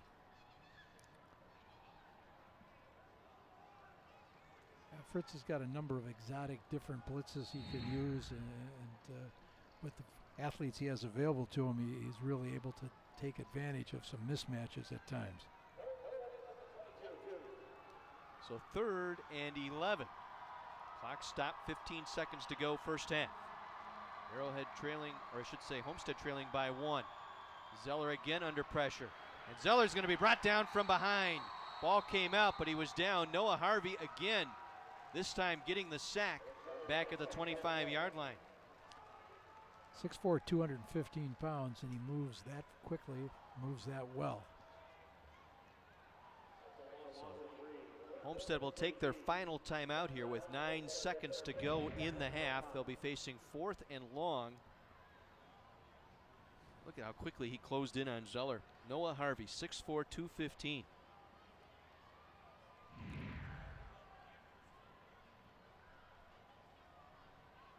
So now Dave Keel with the decision here. Well, based on how the kicking game has gone, you wonder, is he having second thoughts? Will he just try to get the ball into the end zone? They turn it over. There might be only 2 seconds left. They're not going to give up field position. But depends how much confidence he has in his kicker. I compliment the Arrowhead fans for turning out here tonight on that far sideline. The student section completely full out there. So let's see. Looks like the field goal unit is coming on here. So it'll be Ben Price, the junior. First team all-conference a season ago. He will attempt a 41-yard field goal from the near hash. Slight breeze at his back.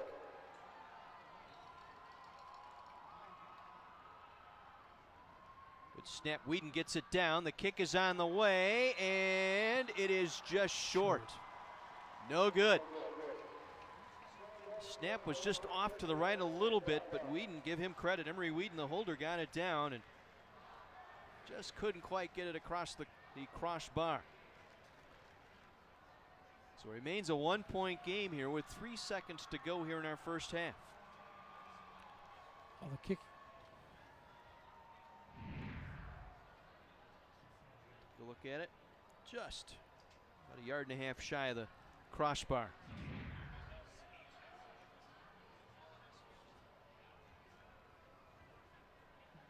So the Warhawks with the 1-point lead, I would suspect, would just take the knee here and head to the locker room. Although, Fritz, you never know.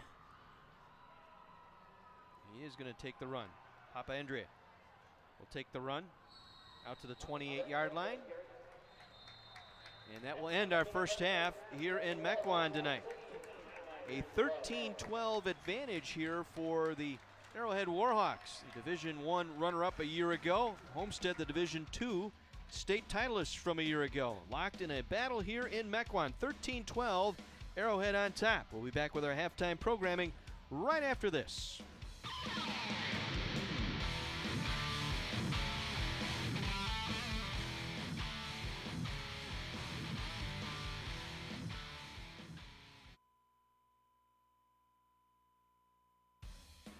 Welcome back to our halftime report here on the Badger Max Thursday Night Lights, presented by Northwest Surgery Center. A 1-point Arrowhead lead here, 13-12 over the Homestead Highlanders under the Sturgeon Moon tonight here in Mequon, Wisconsin. Well, tonight we'd like to highlight two special student athletes. My 24 is proud to present our Scholar Athletes of the Week nominees. From Homestead High School, this week's Scholar Athlete, Jack Henricks. Jack competes in football and track and carries a 3.8 GPA. He's a member of the Highlander leadership team and gives back to his community by volunteering time through his church. Jack Henricks from Homestead High, our Homestead Scholar Athlete of the Week. And from Arrowhead High School, this week's Scholar Athlete is Spencer Papandrea. Spencer competes in football and lacrosse. He carries a 4.0 GPA and earned an AP Scholar Award, a Brewers Academic Award, and was accepted into the Stanford Pre-Collegiate Studies program. He's been a participant in 3 state championship games, varsity letter recipient for lacrosse and football. Spencer is a tutor at Milwaukee College Prep and is founder of Student Athletes Community Outreach. Each week we will be highlighting Scholar Athletes who achieve great things on the field, in the classroom, and in their communities. Congratulations to this week's My 24 Sports Scholar Athletes of the Week. Let's head downstairs to Kara. Thank you so much, guys. I've got Kevin from Badger Max down here with me. Kevin, this is Badger Max's second year as our title sponsor for Thursday Night Lights. How does it feel to be back on the field? Well, I'm a little surprised it's football season right now, but we're excited about it. It's going to be a great year for us. We're looking forward to a great partnership with My 24. And just getting out to the games again and seeing some people. It's really exciting. And what has partnering with Thursday Night Lights and My 24 done for Badger Max? Well, it's given us instant access to high schools, to the student athletes. That's what we really want to touch and make sure that they're trying our product, seeing the fans, every game, taste testing, things like that, giving out samples. It's been incredible for us, and we look forward to the rest of the year with it. Well, and keeping the kids hydrated is the most important thing. Can you tell the folks at home who haven't tried Badger Max what Badger Max is all about? Well, we're hydrating sport drink like Gatorade and Powerade. We're made in Wisconsin. We're a third of calories and less than Gatorade and Powerade. We're made here in Wisconsin, so it's a better hydrating opportunity to just to stay in shape. And we look forward to hydrating the athletes of the state. And where can folks at home find Badger Max? We're sold at Pick and Save, all the Roundy's locations, Woodman's, Quick Trip right now, some of the Sendix locations as well. Well, thank you so much for joining us again for Thursday Night Lights, and back to you guys. Kara and Kevin, thank you so much. The Highlander Band performing at halftime here at Homestead High School with the Highlanders trailing Arrowhead 13-12. We'll be back with more of our halftime programming right after this.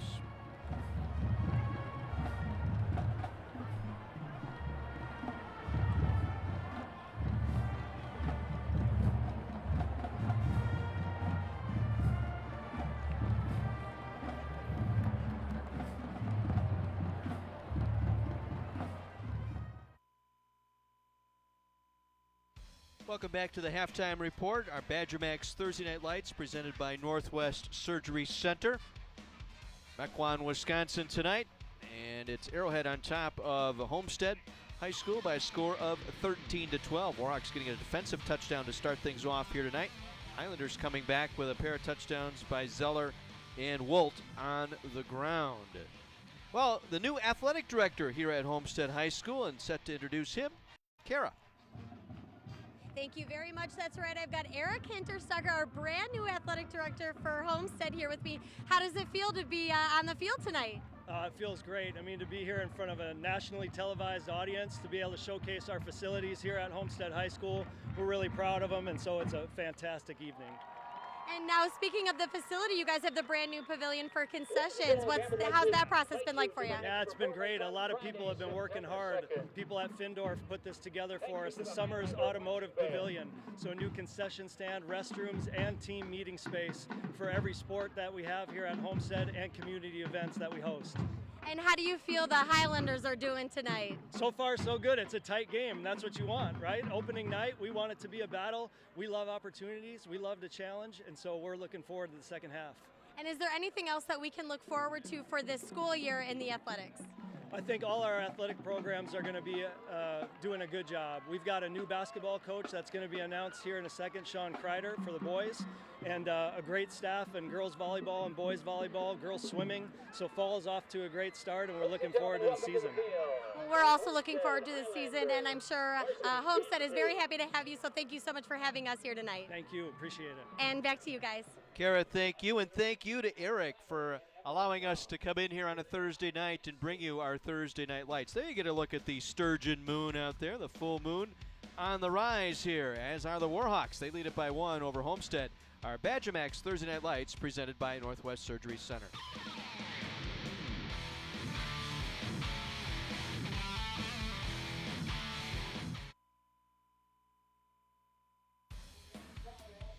Welcome back to our halftime report. Badger Max Thursday Night Lights presented by Northwest Surgery Center.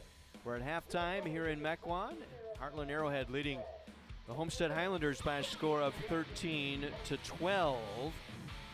A defensive touchdown early in the ball game to get things going for Arrowhead as we head down to Kara with our sideline interview. I've got Sergeant Bill Leonard here with me from the United States Army. Thank you so much for being here tonight. Now, why did you join the Army? I joined the Army because when I was younger, I was having a struggle paying for college, and the Army was really just an opportunity to help me move forward in life.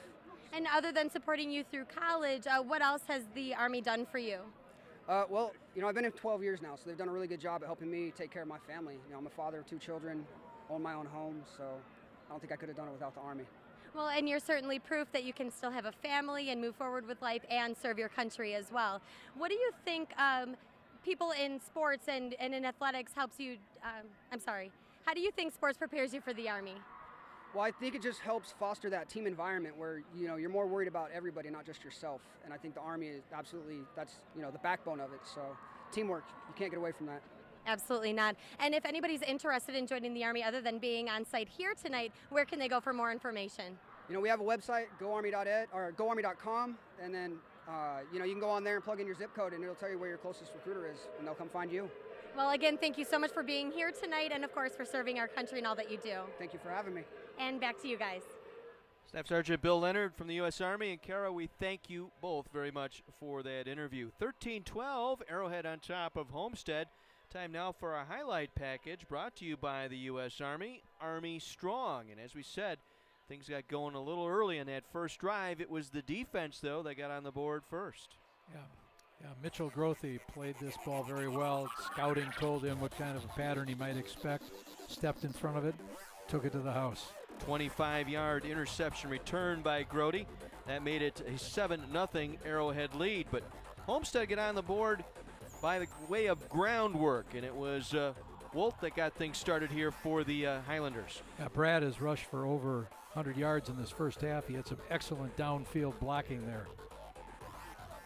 So Wolt getting the first touchdown of the year for the Highlanders. Then it was Zeller's turn on a 69-yard run. Now he broke free. They had him stopped in the middle, and he just kept grinding away. Zeller taking it to the house from 69 yards out. Both the extra points were blocked or missed because of a penalty on the snap. So that leads us to our score here of 13-12 in favor of Arrowhead. And their final score A nice 11-play drive late in the first half. Becker able to cap it off with a 13-yard touchdown reception. Yeah, excellent throw by Holtz to Becker. And the extra point, they went for 2 and came up empty. And that's where we stand here at 13-12, heading into our third quarter. We'll be back with our second half action from Homestead High School here in Mequon. Arrowhead on top by 1. Our Badger Max Thursday Night Lights brought to you by Northwest Surgery Center.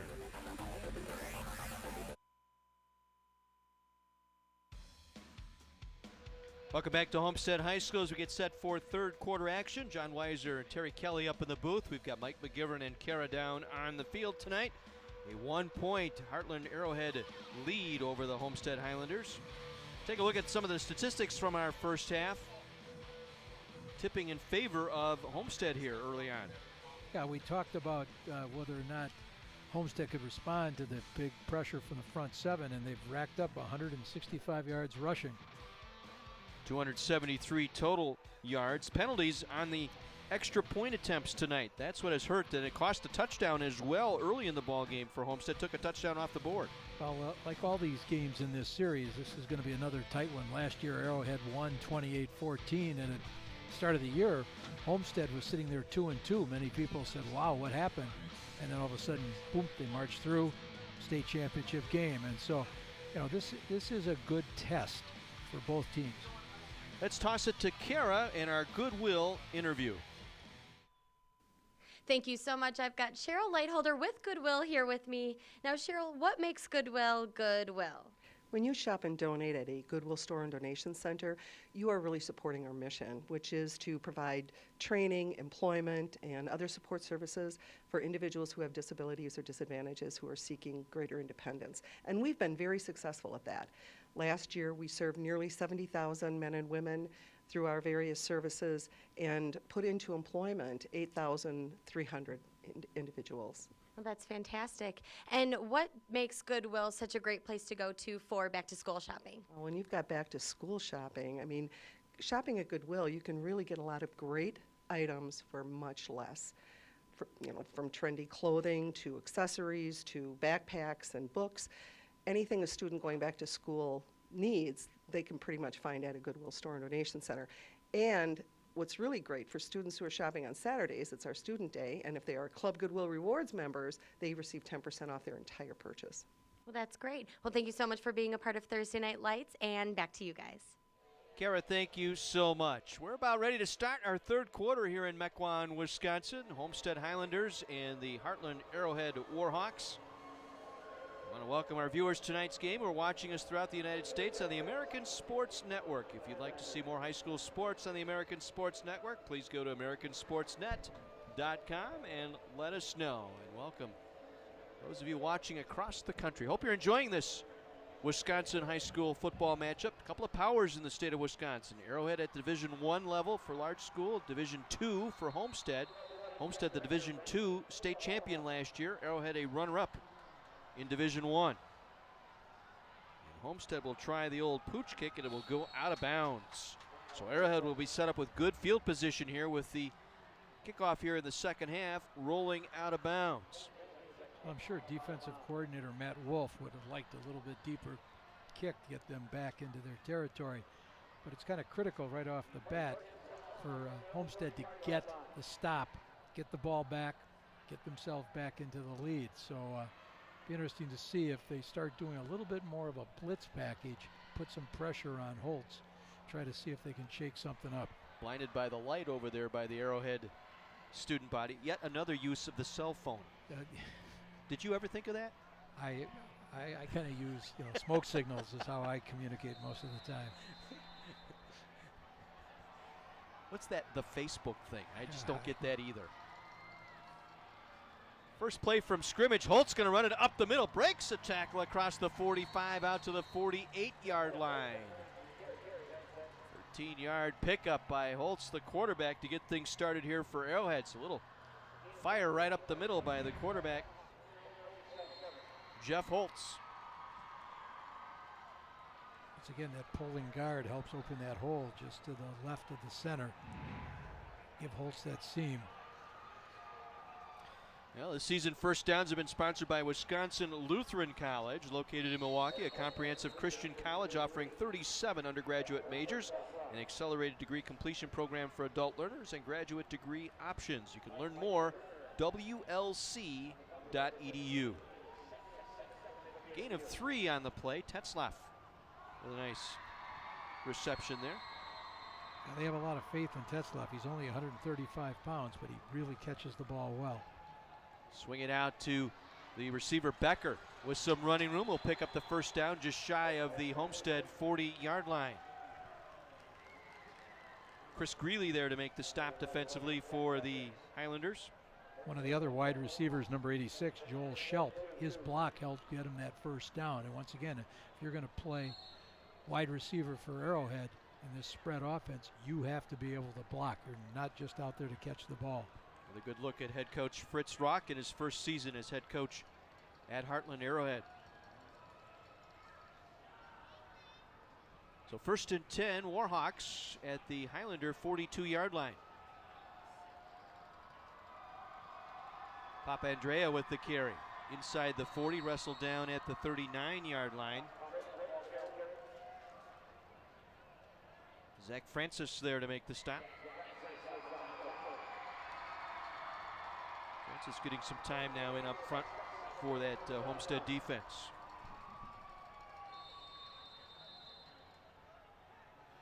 Gain of 3 sets up 2nd and 7. A quick toss to Becker here on the bubble screen. Nice reception inside the 30 and wrestled down at the 27-yard line. John Erpenbeck, the senior strong safety, with the tackle as we head to our Menards sideline report with Mike McGivern. Hey guys, talking to Drake Zortman right before kickoff, he said, look, not exactly the way we drew it up to start this game, but feeling pretty good the way we bounced back and feel awfully good about the second half, according to Coach Zortman. Mike, thank you. 1st and 10 from the 23. And the handoff goes to Papandrea. Papandrea with a nice surge that time. Again, coming up, John Erpenbeck, the safety, making the stop. Erpenbeck now with 5 tackles on the night for the Highlanders. Arrowhead's got that offense moving well now, and we have to see how quickly can Homestead stiffen here. If they let him get another score here, we'll have to see if they're going to be able to respond. 2nd and 2. Jeff Holtz, the junior, wideout converted to quarterback, wants to swing that one out, and it's overthrown, incomplete. Well, that bubble screen is something they've been enjoying. Be interesting to see if they do a little fake and go on that, fake that quick bubble screen, and all of a sudden the gentleman that's been blocking, he'll go straight up the field. Holtz will try to drop that ball into him. Matthew Brockish, the senior wide receiver, the intended target that time by Holtz. Well, 3rd and short here for Arrowhead. Just underway 3rd quarter. Warhawks with the 1-point lead. Holtz going to keep it. Sidesteps a tackler. Takes it inside the 5. Touchdown, Arrowhead. Holtz with a nice move that time as he got it across the 10-yard line, and he's slow to get up. Jeff Holtz, the quarterback, on the run that time, able to get it into the end zone, and Arrowhead extends its lead now to 7. Interesting to see on the hit here because he got up and he was favoring that shoulder a little bit. Right there. Maybe a little stinger. Free safety came up, put a hit on him just as he crossed the goal line. He took a pretty good shot that time. Julius Wilkerson delivered the blow that time. Well, Alex Norris on to attempt the extra point. Henry Case will hold. Drew Schrader on the long snap here. And the kick is up, and it is through. 20-12, Arrowhead up by 8 now, early here in this 3rd quarter. Taking the opening drive, set up by the kickoff going out of bounds. And then watch this run, and then the lick right there.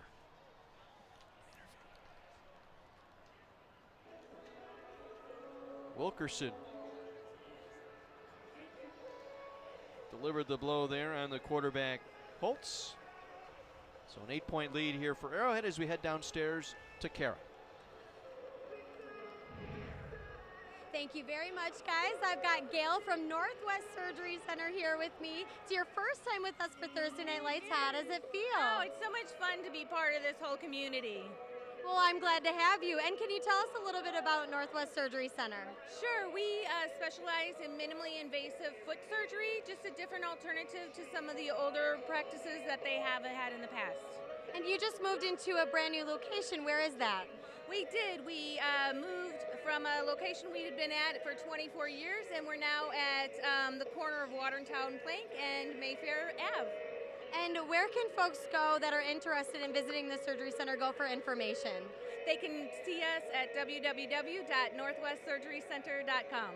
Well, thank you so much for joining us for Thursday Night Lights, and back to you guys. Thank you, Gail and Kara. This season, Northwest Surgery Center brings you our Fancy Footwork replay. We'll highlight plays featuring fancy footwork. Northwest Surgery Center, minimally invasive surgery for bunions, hammer toes, heel spurs, and other foot and ankle concerns. I'm sure one of Homestead's big concerns here is they're down 8.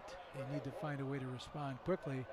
On the other hand, Arrowhead has got to check on the health of Jeff Holtz. Norris tees it up here. Wolt, DeStefanis, and Schneider back deep for the Highlanders. High floating kick. Wolt will take it his own 5. Cuts it back across the 10, 15, 20. And will be wrestled down out across the 25-yard line. 8 plays, 65 yards, capped off by the Holtz touchdown run. Again, a reminder, Badger Max Thursday Night Lights is available streaming live online. Log on to my24milwaukee.com and click on the Thursday Night Lights link. You can find complete game videos and photos all season long. my24milwaukee.com. Let's see how Homestead responds here. Their first drive of the second half. Eric Zeller with a 69-yard touchdown run at quarterback. Wolt the single back. And Zeller looking to throw. Pumps once, now dumps it out. Completes it out to the far side. Nice little run out across the 40. Good pitch and catch that time. Will make that reception. Brady Bartz, 5'8", 210 junior. That's his second catch tonight, I believe. Right, and we mentioned early on that he was tough to bring down. He just low to the ground and just keeps chugging along. The Wisconsin Lutheran College first down. First down of the second half for the Highlanders. Ball out at the 40-yard line.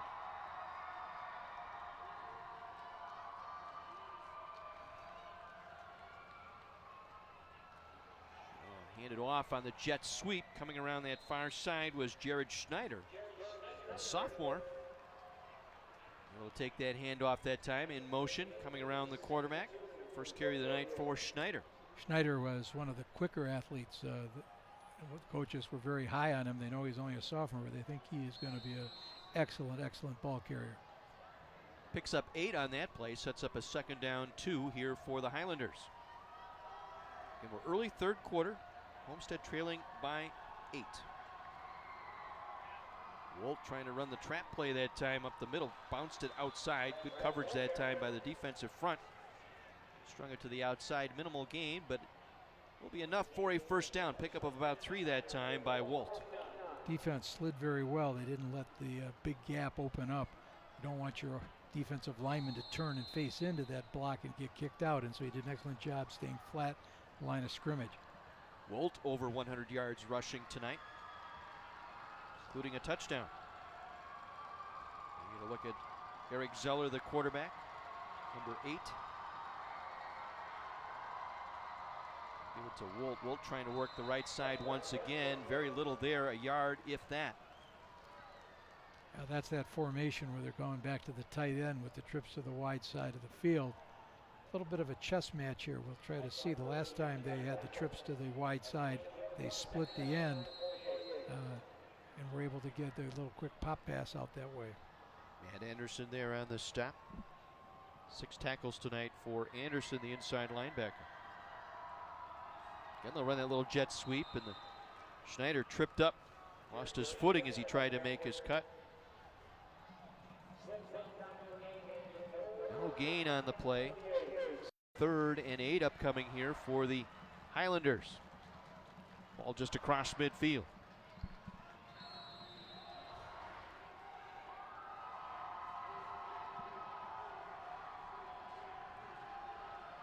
Drew Crabb in now at a wide receiver spot here for Homestead. Wolf the single back. Play fake here. Zeller now under pressure, and Zeller's going to be wrestled down. Getting there first for the Warhawks was Noah Harvey. Harvey, his 2nd sack tonight. Harvey getting that edge, set the edge beautifully there, and fought through his block as Zeller tried to cut back to the inside. Panos there to get the cleanup work, but it was Harvey who got there first for the Warhawks. A loss back to the Highlander 48-yard line.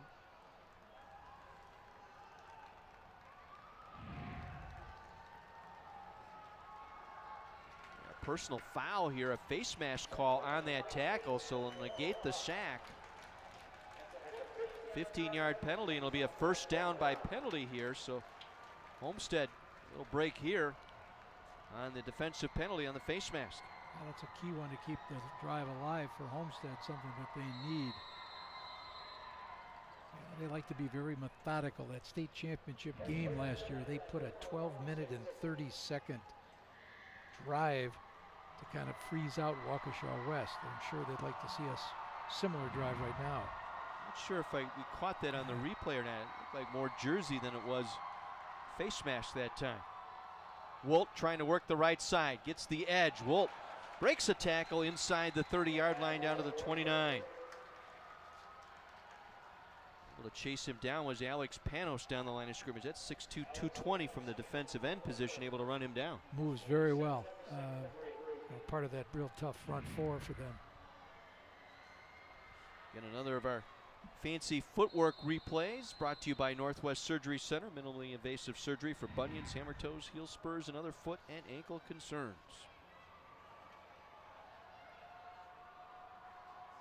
Second down play here. Zeller under pressure going over the middle, and it's incomplete. Pass intended for Wolt that time. Wolt begging for a penalty. Not going to get one there. Felt he was held up as he tried to make his break toward the ball. So we'll set up a 3rd and 3 here for the Highlanders at the Warhawk 29-yard line. Clock stops, 6.5 minutes to go here in our 3rd quarter.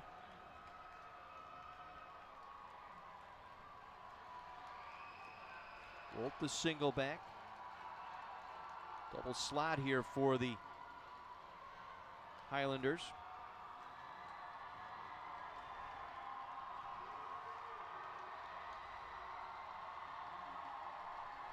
Changing the play at the line of scrimmage. They just get this play off as Zeller will keep trying to get the right side and nothing doing. Rolled down by Nate Schultz, the 6'4", 265-pound senior. Able to wrestle Zeller down for no gain. Yeah, all-conference performer last year. You've got Panos right next to Schultz. Travis Osborne is only, 6'4", 220. They've got 6'4", 220 with Mike Riggi.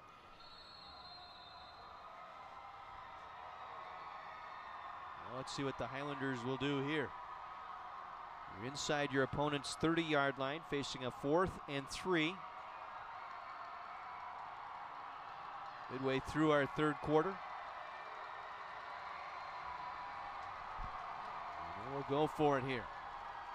Zeller in under center. Sends a man in motion to the far side. Wants to pass. Going down that far sideline, and it's going to go incomplete. Great job defensively back there. Pulvermacher back there and Beversdorf bookending the intended receiver. Yeah. So a turnover on downs will give Arrowhead the ball back when we come back. Heartland Arrowhead on top 20-12. Our Badger Max Thursday Night Lights presented by Northwest Surgery Center.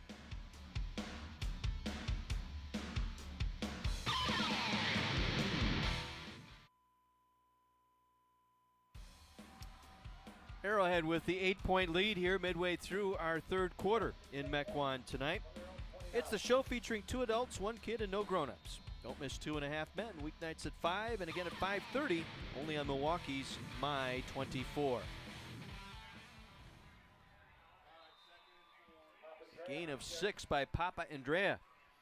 The nice run that time. Got a new quarterback. Yes, we do. There. Henry Case, another junior, number 10, in replacing Jeff Holtz, who's got a little ice on his shoulder. And there you get a look at Holtz on the sideline. He took that shot as he got it into the end zone, just crossing the goal line, took that shot in the left shoulder. He's having that ice down right now. We got penalty markers blowing the play dead here.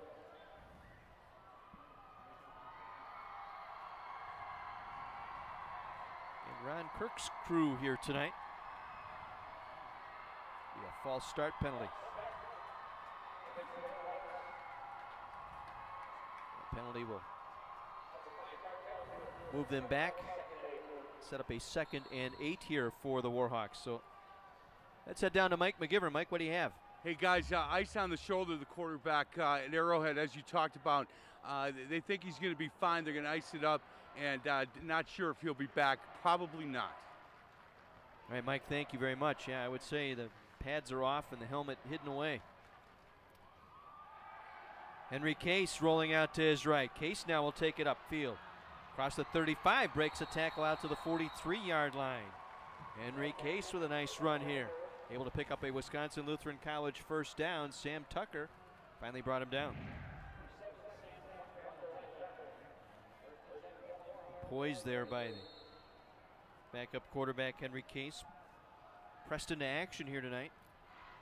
Tucker came all the way from that other side of the field to make that tackle. Excellent pursuit.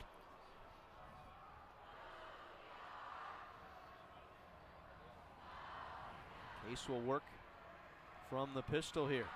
Fumble the snap, try to get it to Papa Andrea. He falls on it and covers it up. Let's see. Homestead still thinks they have the football, but we'll take a look at the replay here. They never had control of it here. Looking to hand it off to Papa Andrea. And he fall on it? Ooh. Be a loss of 6. That football tucked on somewhere under that right arm and right leg of the quarterback, Henry Case. I think he just got his hands just enough of it, right? That's again, first time in the ball game and trying to get that timing between handoff to the receiver. Cost them big time there. Play action fake. Case wants to throw. Now he's going to go down back at the 31-yard line. Good play defensively. Jordan Schrader, 6'4", 305, and a junior. Right, and he's already getting some interest from colleges. We've got a number of, top-notch athletes out here who've been, being recruited, being looked at, and these kids have worked very hard. And Schrader, for a 305-pounder, moves pretty well. 26 tackles, one of the leading tacklers from a year ago, coming back for this Homestead defense. That is a sophomore last year. Well, 3rd and long now for Arrowhead. 3rd and 22, again fumbling the snap. Case under pressure, and he'll go down again. And that fumbled snap, that fumbled handoff, I should say, set this drive up here. Jacob Miller there to make the stop, but that really set the tone here on this drive. I think Case just has to take a deep breath and exhale here a little bit and let the game kind of come to him here now. Right. All through camp, I would imagine they've been battling for the position, but the last week, imagine Jeff got most of the snaps and just now not quite accustomed to the speed of it. Chandler Pulvermacher to punt this one away. Low snap. Nice driving, spiraling kick. Will take a good roll out of bounds. Just inside the 40-yard line. They'll mark it out at the 41 as you get a look at Jeff Holtz with his arm in a sling now and the ice on that left shoulder.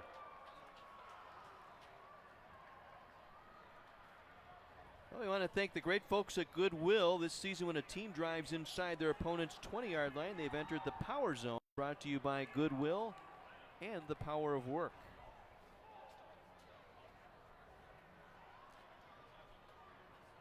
Well, Homestead has to decide to make a quick strike here. I shouldn't say try necessarily to get a quick strike, but they have to take advantage of this opportunity go down and get that score. 1:53 to go here in the third. They'll start this drive from their own 41-yard line.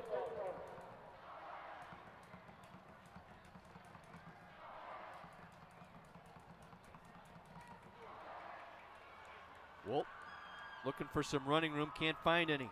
Great job by the Arrowhead defense to string that out once again. Wolf was trying to be patient, trying to look for a seam, and none would come forward. Once again, Matt Anderson, 7 tackles tonight along with a sack.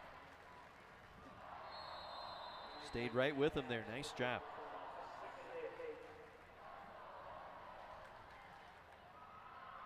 That was a gain of 2, setting up a 2nd and 8 in the late stages of this third quarter.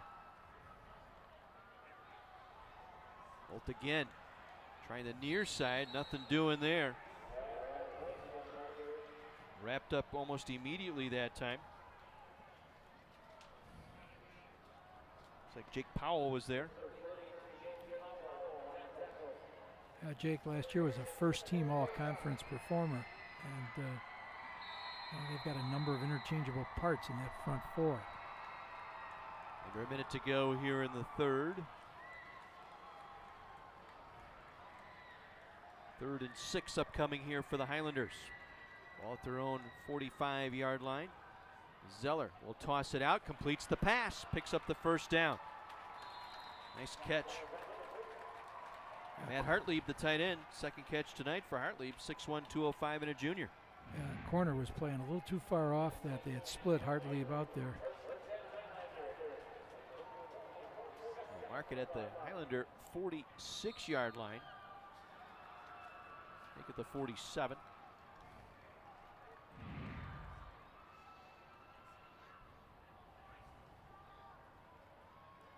Again, they'll try that jet sweep with Schneider, and Schneider running out of room as he got to that far sideline. Again, a good job by the Arrowhead defense stringing that one out. No gain on the play.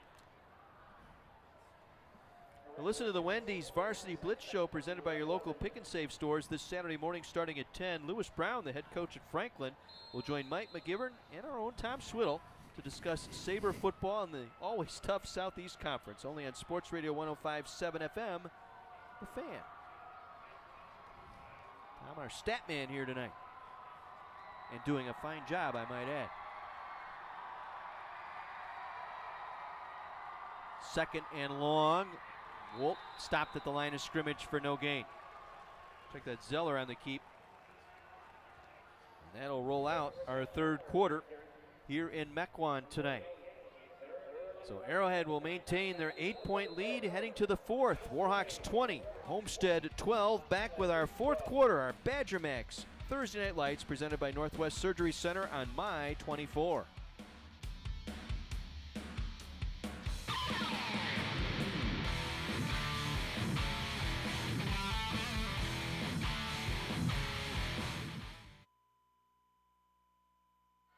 Division I runner-up Heartland Arrowhead on top of Division II state champion Homestead 20-12 here as we begin the fourth quarter. But first, let's go down to the sideline. Mike McGivern with the new boys basketball coach here at Homestead. Sean Kreider has been around basketball for a bit here in the state of Wisconsin. He was here at Homestead, went to Vincent, he's back here at Homestead. Coach, congratulations. Thank you, sir. I'm excited. Great opportunity. Know the community. I'm ready to get started. You know, first-year head coach coming in a tough conference. We talked a little bit before. Feel pretty good about some of the kids coming back to this program. Yeah, I'm excited to work with Greg Foster Jr., Taiwan Johnson. It's some talent. I'm ready to work. Ready to get to work. We had a freshman on varsity last year named Michael Kennedy. Ready to get to work. Not only is he coach, he's teaching special ed here in the school. Welcome back to Homestead, Coach. Thank you, sir. I'm excited, ready to get going. Get this program rolling in the right direction. All right, thanks a lot, Coach. Back to you, boys. Mike, thank you so much. All season long, Mike and Kara have the opportunity to talk with our sponsors, coaches, and special guests on the sidelines, and you know about the great things going on in the schools and communities we visit. Our Sideline Reports brought to you by Menards. Save big money at Menards. Whistle stopping play here on 4th and long. We take the delay of game here. Just underway here in the fourth. Mike McGivern and Kara on the sidelines. Terry Kelly, John Weiser with you up in the booth tonight. Well, key stop here for Arrowhead. They needed to put a little bit confidence back into their new quarterback by get the ball back, let him get into the flow here, and frustrate Homestead a little bit. Wolt, who doubles up as the punter, set to kick this one away. Becker back to receive. Nice snap. Gonna try fake. Over the middle, man's wide open. Catch is made. Inside the 10. Touchdown, Homestead on a fake punt. My goodness. Mike Brunner on the other end of a Wolt fake punt. It was that fake spread to the left. Wolt pulled it back in and found Brunner open across the 40-yard line. Hit him in stride, as a matter of fact. Yeah, Brunner known for his defensive skills. Nice over-the-shoulder catch.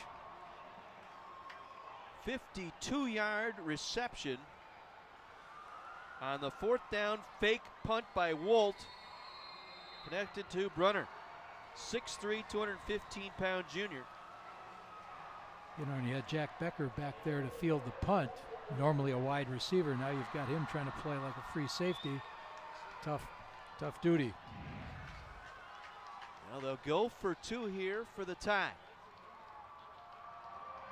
Zeller will roll out to his left. Under pressure, throws off the back foot, incomplete. Looking toward the back of the end zone. Looking for Hartlieb that time, so the try for 2 falls short. And it's a 2-point ball game now. 20-18 Arrowhead early here in the 4th. A 52-yard fake punt. So we take a look at it again. Becker came up, he recognized it, but closed too quickly. And once Brunner made the catch, he got past Barker that time, or Becker I should say, and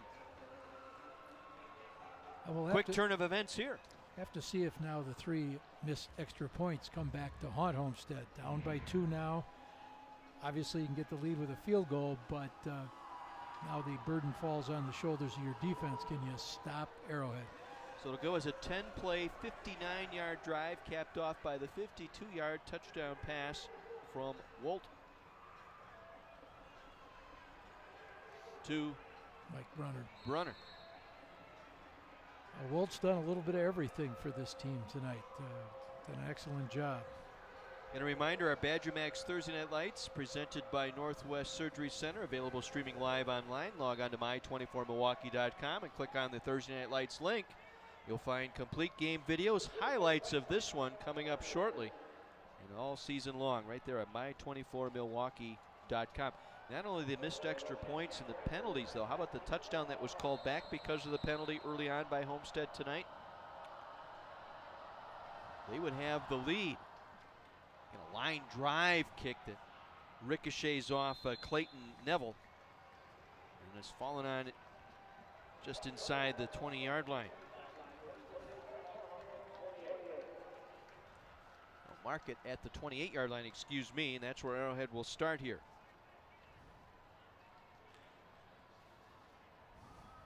Well, now it's in the hands here of Henry Case offensively, as Holtz was injured on the touchdown run earlier in the 3rd quarter. Case had a case of the fumbles there and a couple of handoffs and snaps. So let's see, they go trips here to the near side. Papa Andrea with the carry. Check that, that's Zach Hastings. Hastings trying to get the corner around the near side. Good run by Hastings tonight, Zach Hastings. 5'10", 185, a junior. 62 yards on carries last year, including a touchdown. Well, offensive coordinator Dave Pfeiffer has to decide what does he think Henry Case is best able to do here. Try to take advantage of those skills. 11-yard pickup and another first down brought to you by Wisconsin Lutheran College. Just short of the 40-yard line. Case will hand it off again. Hastings again getting the call. Stopped at the line of scrimmage. No gain that time. Off the bottom of that pile. Zach Francis. That's his second tackle here in the second half. Francis coming on here.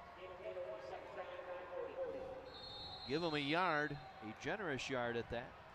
2nd and 9.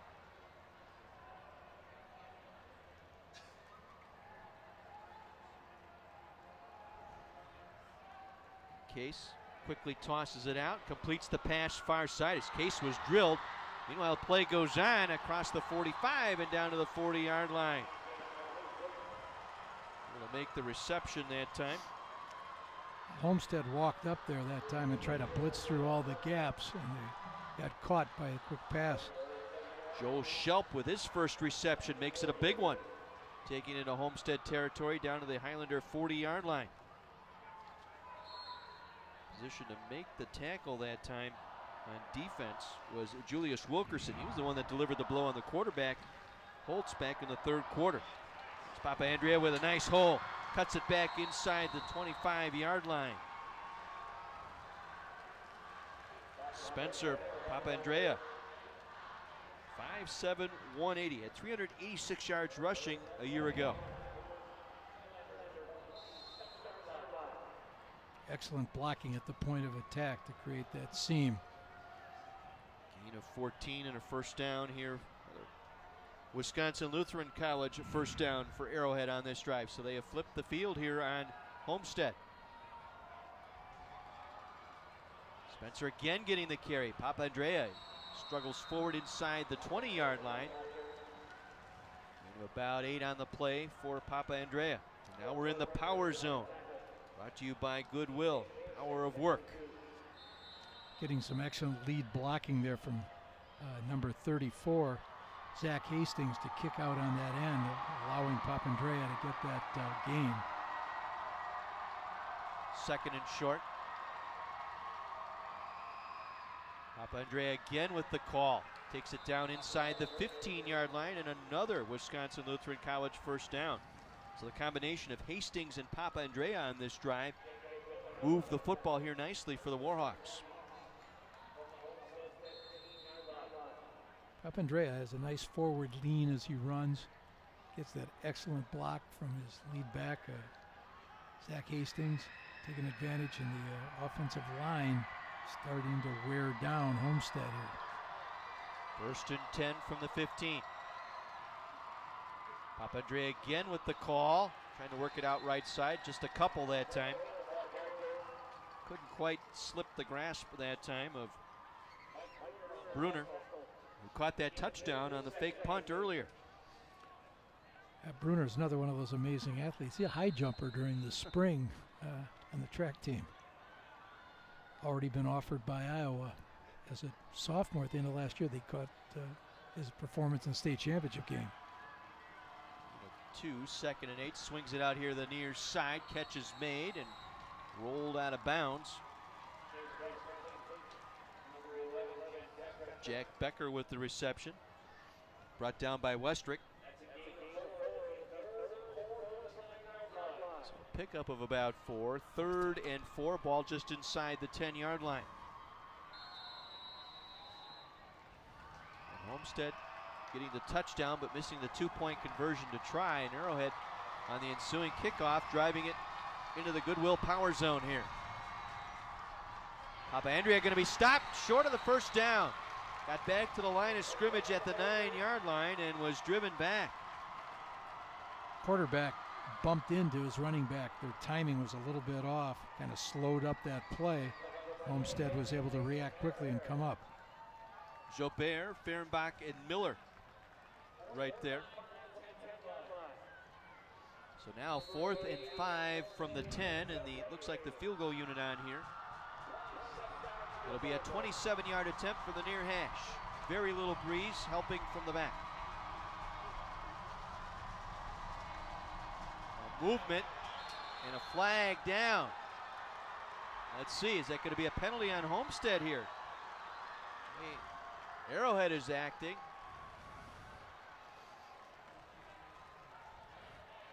It'll be a false start penalty on Arrowhead. Wow. Back them up 5. So Spotted at the 22. This will be a 32-yard attempt. We've seen that a couple of times tonight, Terry. Yeah, movement, just some slight movement. Now, either somebody's flinching and not coming out of their stance, or making some sort of a sound that they're going off of, because it's been that same side all night. First game you're going to have some miscues, but by the same token, they've all been coming on extra points or field goal attempts.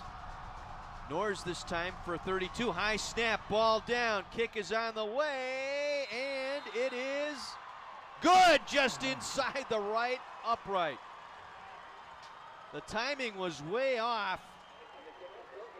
Holder did an excellent job getting that ball down. That was Henry Case who got that ball down. Let's take a look at that high snap. You can see, credit Norris the junior, just enough leg strength, snuck that one in.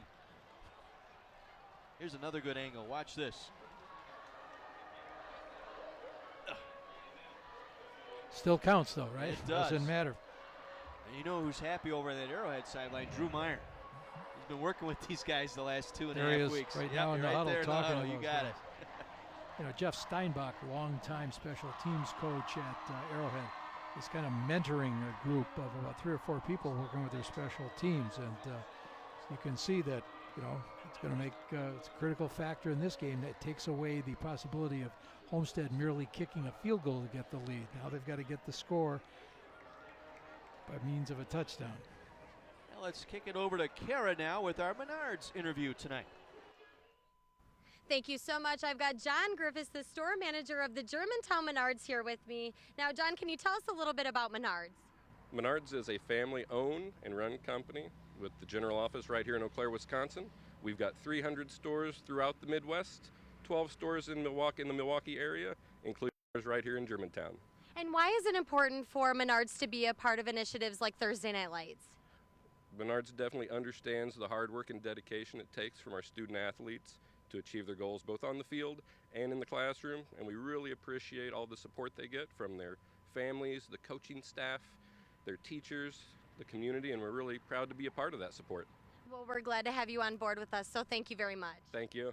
And back to you. And thank you to Menards for coming back to Thursday Night Lights here on My 24. Nice reception on the kick. As taking it back, DeStefanis. Cole DeStefanis, his first return tonight. Gets it back out just across the 20-yard line. Well, it's a 23-18 lead now for Arrowhead. 7:13 to go in the ball game. 9-play, 72-yard drive. The 32-yard field goal necessitated by the penalty moved him back 5, and it nearly backfired on Arrowhead. Let's see what Zeller and company for the Highlanders can do here.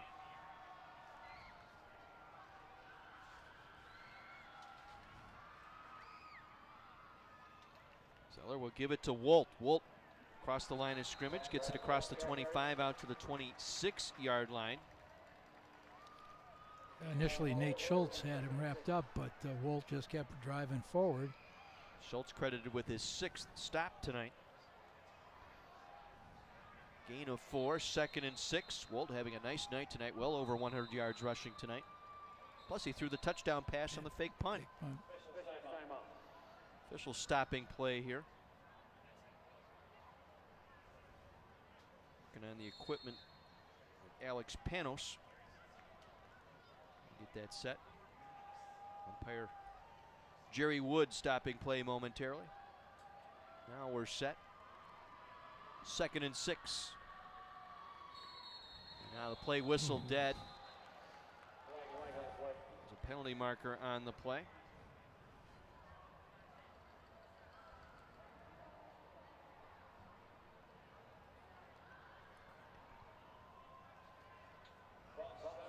False start, the penalty here against the Highlanders. Will drive them back 5. Might have been the center double clutching that time.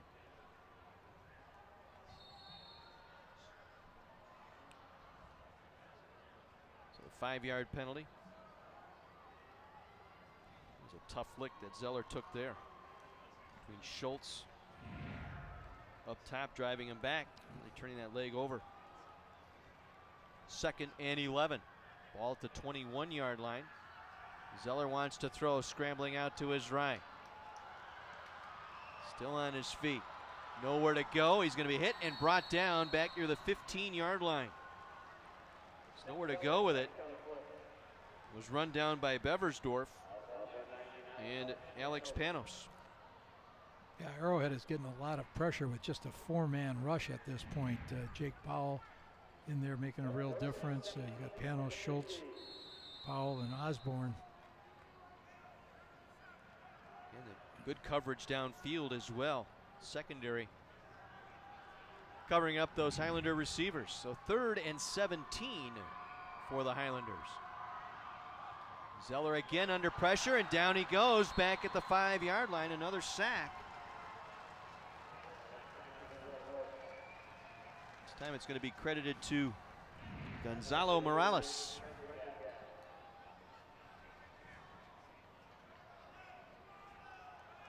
Drive in there. Check 39. Jake Powell. Jake Powell. My bad. My bad. I get my mulligan. So the loss all the way back to the 6-yard line. So they'll be punting now out of his own end zone. Fake one earlier that went for 6. Now he dropped this ball in the end zone. Picks it up. Scrambles around. The kick is blocked. And it goes through the back of the end zone. It will be a safety here for the defense and the Warhawks. That play was doomed right from the start. Somehow Wolt lost control of the snap. Then had to scramble around the end zone, and then as he tried to get that one away, the punt was blocked. Might have been Noah Harvey that might have gotten it. So that'll send us to our break with just over 4.5 minutes to go. 2 more points for the Warhawks, 25-18.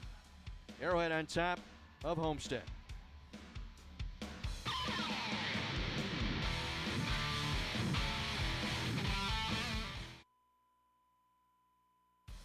So Noah Harvey blocks the punt. It rolls out of the back of the end zone. So a 2-point safety here for Arrowhead. They lead it now by 7, 25-18 with just over 4.5 minutes to play.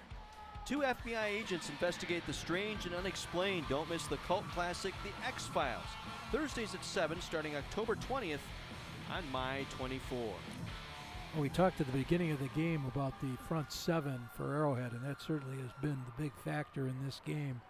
They've thwarted Homestead numerous times, created a safety. So, you know, what they were talking about in terms of do they show up, do they live up to their hype, certainly seem to be doing that tonight. That last drive in particular, a lot of negative plays on that Homestead drive. So a free kick from the 20-yard line. Price will boot it off the tee from the 20. How's this one? It'll skip. Becker will pick it up just shy of the 30-yard line. And will slide down at the 35. Good move there. There's penalty markers on the play. 2 flags out near the 45-yard line. Might be offsetting penalties here. We'll see. A couple of players were engaged a little longer beyond the whistle.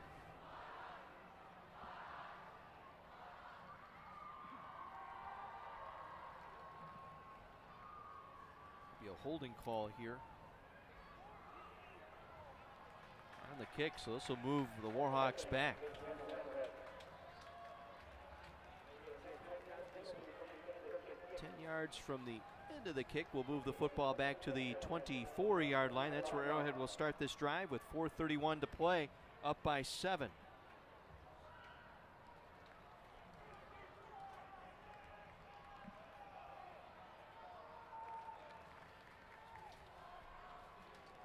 Again, joining us, Jeff Holtz, injured in the 3rd quarter. Their starting quarterback, the 6'4" junior, giving way here to Henry Case for much of this second half.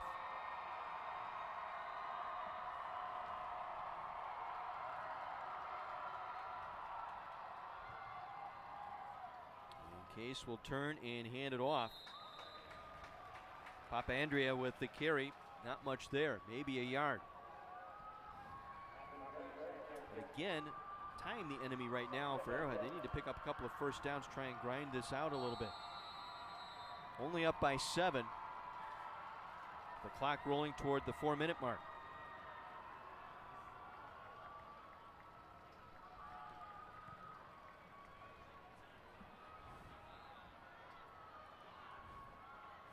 Case will be watching that back judge, signaling the time. Again, we'll hand it off. Again, Papa Andrea stuffed in the middle that time. Good stout defense here by Homestead. Once again, making the stop, Jobert. Callum Jobert, the 6', 225-pound senior. He's had a pretty good ball game tonight defensively at that inside linebacker spot. Homestead's trying to, cover each of the gaps here, figuring that Arrowhead would really like to grind out the clock. Highlander faithful, countdown urging on their defense here. Case has to get this one away and did not. Lost track of the count, delay a game. Well, that back judge, when he starts counting, usually at the 10-second mark, letting you know. Sometimes they'll do it at 5. They'll let you know what they're going to do, but you keep your eye on the back judge if you're the quarterback Case, and simply lost track of that. So now a 3rd and 14 facing the Warhawks. And plenty of time here. Right, Homestead can make this stop, get the ball back. They certainly can be in position to try to tie this game up. So 3rd and 14 from their own 21-yard line for Arrowhead. Papa Andrea getting the call, breaks it around the left side. Papa Andrea gets it out across the 30, spins out of a tackle and dives forward, very close to a first down. A nice run by Papa Andrea. Take another look. Intended to go up the A gap, then busted it out left side. Sure, his coach liked to see him get that ball to the outside arm to the sideline, but he had experience. He came back after rushing for almost 400 yards last year. And they will give him the first down, a Wisconsin Lutheran College first down, and a big one at that for Arrowhead. Keeps the drive going here, fresh set of downs. Papadrea with the carry, out across the 35, out near the 37-yard line. Pick up about 2 or 3 now. Homestead going to be taking their timeouts here to try and save some time with 2.5 minutes to go as you get a look at head coach Dave Keel.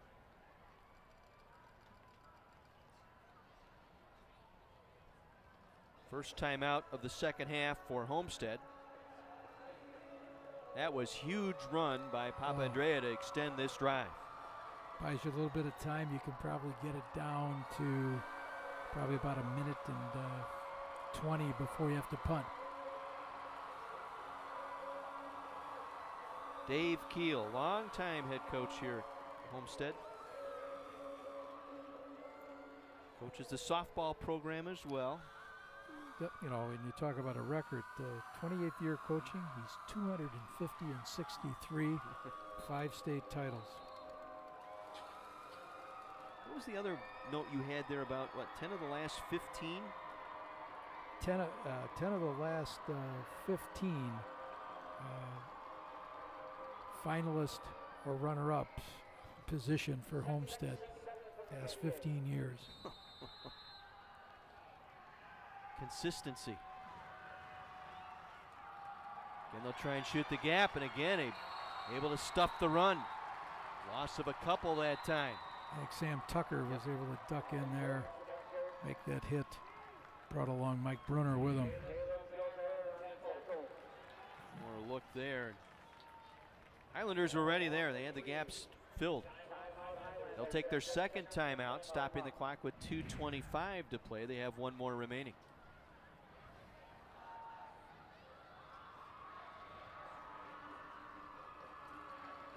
So again, trying to preserve as much time as they can, trailing by 7. As we saw, the big play can happen anytime. The fake punt converted for the 52-yard touchdown.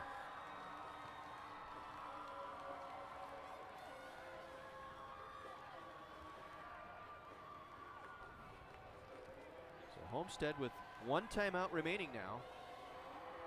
The Warhawks face a 3rd and 10 from their own 35-yard line.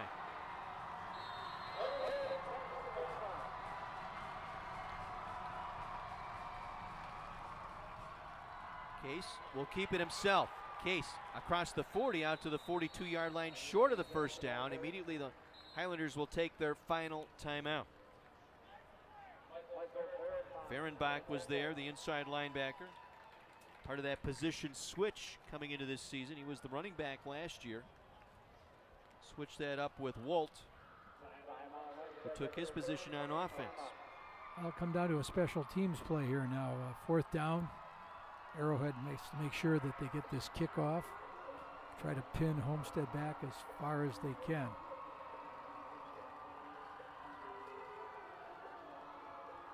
In the opening game here for both teams, Arrowhead will take on Hudson next week.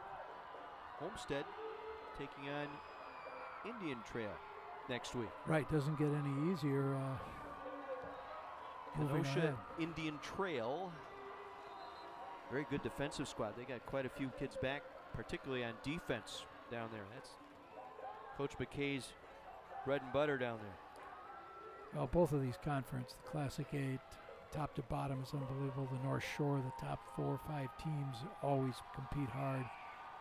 And we've got an outstanding schedule going the rest of the way this year. So plenty of great football ahead. And next week, McWanago at Oak Creek. And we open up Classic 8 play, Waukesha West, Muskego. That'll be a battle. Punting situation here for Pulvermacher. Gets a good snap. Left foot into this one. A nice driving kick. Wolt will take at his own 26. Back across the 30. He'll get out of bounds shy of the 35-yard line. A 9-yard return for Wolt. Plenty of time with 2:08. And again in Wisconsin high school play, the clock will stop on a made first down to reset the chains. Homestead will work without timeouts here.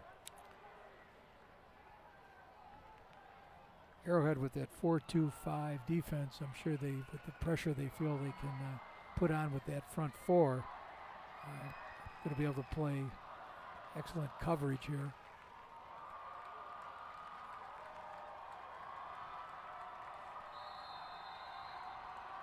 So let's see what Zeller has in mind here. Takes the snap, scrambling left. Will dump it away and just throw it away incomplete. Chased down in that backfield. Jake Powell, I should say, running him down back there. Once again, they're putting on tremendous pressure with just that front 4. You've got the 2 inside backers. You've got your Buck outside backer, and ready to cover underneath. So 2nd and 10 from their own 34-yard line. Again, Homestead out of timeouts, trailing by 7. Zeller under pressure, gets it away near sideline, catch is made, sliding out of bounds at the 42-yard line. Oh, they're going to mark him inbounds where he made the catch, so the clock will continue to roll here. They'll mark him at the 43. Gain of 8 on the play, brings up 3rd and 2. Nose of the football at the 43-yard line of the Highlanders. Clock running, minute 35 to go. Zeller back in under center. We'll give it to Wolt. Wolt diving forward, gets the first down across the 45 out to the 46-yard line, and pickup of 3. It'll stop the clock while they reset the chains. Wisconsin Lutheran College first down for Wolt. Moves the football to the 46-yard line. So fresh set of downs here. Zeller looking to throw, under pressure, hit as he's thrown, and it's incomplete, nearly picked off. Got hit from behind. Noah Harvey with the pressure once again. Matt Anderson nearly the pick. Harvey plays that outside linebacker. They call their Buck linebacker. He came in, unencumbered it up, just got right to the quarterback. Clean sprint that time by Harvey into the quarterback Zeller. Minute 15 to go, 2nd and 10. Islanders with the ball at their own 46. Zeller going to air it out, near sideline.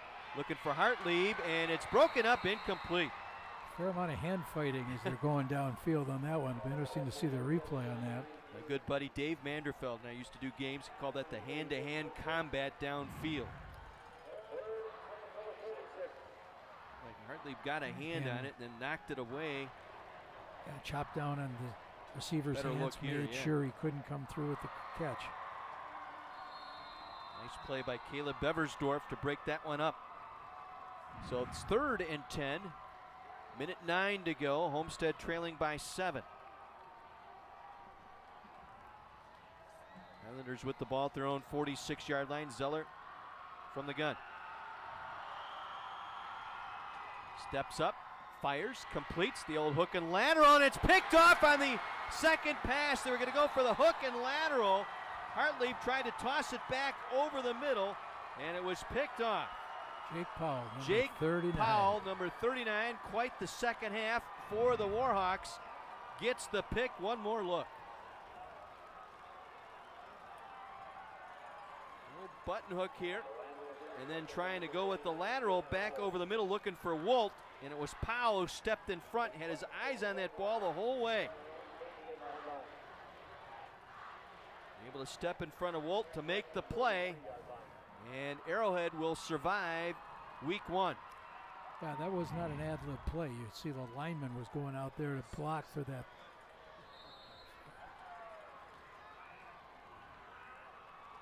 Victory formation. Absolutely. Homestead out of timeouts. Again, getting through this ball game. Now for the Arrowhead, you have to wonder how seriously hurt is Jeff Holtz. He out after that first series in the 3rd quarter after taking that jarring hit to the left shoulder. We saw him on the sideline with his arm in a sling and the shoulder under ice. So we certainly hope it's not a serious injury, as Arrowhead will take on Hudson next week. Arrowhead has been through this before. Their quarterback for a number of years was Johnny Duranzo, and a couple different times Duranzo went down with injuries, and Arrowhead rallies around that. They put a lot of stock in their defense. So Jake Powell with the big play at the end here with the interception to thwart the Homestead drive, and Arrowhead will get the victory here tonight, evening up this 4-game series now at 2 apiece. A 7-point win, 25-18. Fritz Rock getting his first win as head coach at Arrowhead over his former coach and longtime coordinator here at Homestead. As we've said before, the winner of this game doesn't guarantee you'll be a state champion, and the loser of the game doesn't guarantee that you won't be a state champion. And so it's how well they're going to respond to what they saw in this game that they need to work on. As you mentioned before, we hope Holtz's injury is not that serious, and see where they'll go next week. Again, our final tonight, Arrowhead over Homestead by a score of 25-18. Stay tuned. We're going to have our post-game report coming up. We'll have our Player of the Game awards. We'll have the trophy presentation and more coming up in our post-game here in Mequon. Again, the final tonight, Heartland Arrowhead over Homestead, 25-18. Our Badger Max Thursday Night Lights presented by Northwest Surgery Center.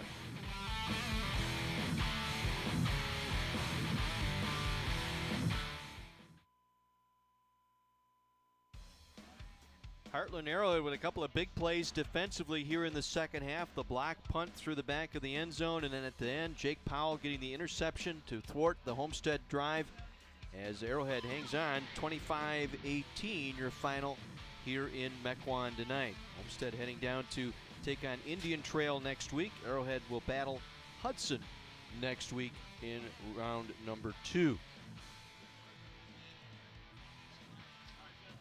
Well, tonight's player of the game tonight, we'll head down to Mike McGivern. Hey guys, U.S. Army player of the game. Some of these guys behind us say, look, he's the best linebacker in this area, in the state. And one kid said in the country, said, don't say that. I had to say it. Noah Harvey, you know what? Congratulations. You're a U.S. Army player of the game, third year on varsity. You know what I was impressed with? New coaching staff, and sometimes it takes a while for a program to kind of gel. You beat a really good Homestead team. First game for your new head coach. You guys did really well. Yeah, we knew what we were getting into, and we just came out here and executed with Rauk. Yeah, good. Hey, Sergeant Leonard, U.S. Army, he got a little award for you. Hey, on behalf of the United States Army, congratulations. You played your heart out. It's a award well deserved. Continue it through the season. Thank you. It's good stuff, boys. Back up to you. All right, Mike, thank you very much. Our player of the game tonight, Noah Harvey, the outside linebacker for Heartland Arrowhead. He had quite the ball game tonight. Yeah, and he certainly wasn't alone on that defense. Alex Panos was a big factor. We saw Nate Schultz make a number of plays. Jake Powell had an excellent second half. Travis Asborn. You've got Colin Thiel holding that middle. Their DBs played well, covered Homestead well. So all in all, a performance I think Coach Rauk can be proud of. A couple of sacks, the block punt in the back of the end zone on that bad snap. He was able to knock that and deflect that out for the safety. That made it a 7-point ball game. And again, the opportunity there for Noah Harvey. Our player of the game presentation brought to us all season long by the U.S. Army, Army Strong. And congratulations to Noah Harvey, Week 1 winner of that award. Let's head back downstairs for the Badger Max Thursday Night Lights Trophy presentation. Mike? You bet. The Badger Max trophy for winning this game, Fritz Rauk. Congratulations. You know, I talked to Noah and I said, look, anytime there's a new coaching change, you know, sometimes it takes a bit to gel. I've been through a few of those in my own, and this team seemed to gel right away. I think they played awfully well. You got to be proud of these boys. I'm tremendously proud of them. They played, they overcame adversity, they stuck together, we worked as one. That's what we say every day. You know, Coach, you spend a lot of time at Homestead, and I don't think anybody has more respect for this program than you do. You know all about this program, and this is a really good win for you here at Arrowhead. I got to tell you. Every win's a good win. This one was pretty nice. Yeah, it was pretty nice. Kevin Mazza from Badger Max. You said it, Coach. Every win's a good win. Way to start the year off. Great road win for your guys. Well done. Proud to present this to you guys, Badger Max Team of the Week. Awesome. Yeah. Congratulations. Thank you, Kevin. Congratulations, Coach. Mike and Kevin, get out of there. Let those Warhawks enjoy the Badger Max Trophy. Thanks to Kevin Mazza and our title sponsor, Badger Max, for the Thursday Night Lights Trophy presentation. Arrowhead winner of Week 1. They knock off defending Division II state champion Homestead on the Mequon Homestead home field here tonight by a score of 25-18. We'll take a break. Back with a final word from Mequon Homestead right after this on My 24.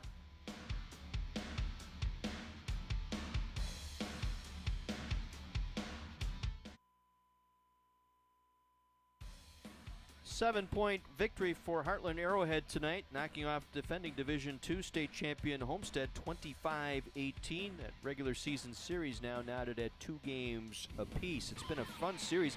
Been able to cover this as we take a look at some of the final numbers here tonight. Pretty close on the yardage totals toward the end there. Right. We saw that Homestead had gotten some good rushes in the first half, but the second half, the Arrowhead defense really stepped up. Certainly did. The defense got things going early on tonight with the interception return for a touchdown for Arrowhead, as they were able to, Mitchell Grothy got the interception. And then we'll take a look at some of the defensive plays, or at least the offensive plays here by Arrowhead. Papa Andrea with a nice game tonight, rushing the football. I thought he was key, particularly that big first down on that last drive. Right. To take some more time off that clock. And you certainly want to give a tip of the hat to his Zach Hastings, who's out there doing that lead blocking for him. Homestead was not without its defensive performance here tonight. Nice takedown by Mike Bruner. He had a nice strong ball game tonight at linebacker. Yeah, only a junior, but already getting plenty of looks. Again, the final numbers tonight, rushing Highlanders putting up 184 yards, most of that coming from their fine running back, Brad Wolt, and really his first full-time duty as running back now for the Highlanders. And the long run by the quarterback also. So sometimes those statistics can be very misleading. It certainly was true that Arrowhead's defense did emerge. So an outstanding win as we take a look at some highlights of the Arrowhead's defense here tonight. We talked about that. And particularly in the second half, Noah Harvey, our player of the game tonight. And here's the interception return for a touchdown by Mitchell Grothy. That opened up the scoring tonight early in the first quarter. A lot of film study goes into the work as these guys prepare for these games, and you can see that Arrowhead really knew how to kind of stop them. So Arrowhead off to take on Hudson. Homestead will take on Kenosha Indian Trail. Next week, we're going to head out to Oak Creek and see another fantastic matchup as Southeast Conference takes on the Classic 8. Oak Creek, the Knights hosting Mukwonago next week. Mukwonago trying to get back onto the winning ways. They missed the playoffs last year. Oak Creek has been doing very well in the Southeast Conference. Their head coach, Mike Bartholomew, you and I were just talking about, he is now the dean of Southeast Conference coaches. I'm not quite sure his total number of years, but he's had a highly successful program. And Clay Iverson, we refer to him as the Energizer Bunny, trying to get Mukwonago fired up and ready to roll. Yep, we'll get some interesting insights with tomorrow night's opening games. So it'll be Mukwonago at Oak Creek next Thursday night at 7 right here on My 24. Our thanks tonight to Mike McGivern, Kara down on the sidelines, our spotter Eric Murray, Statman Tom Swiddle tonight, for Terry Kelly, John Weiser saying good night from Mequon, Wisconsin. Arrowhead over Homestead 25-18. Thanks for tuning into Badger Max Thursday Night Lights presented by Northwest Surgery Center.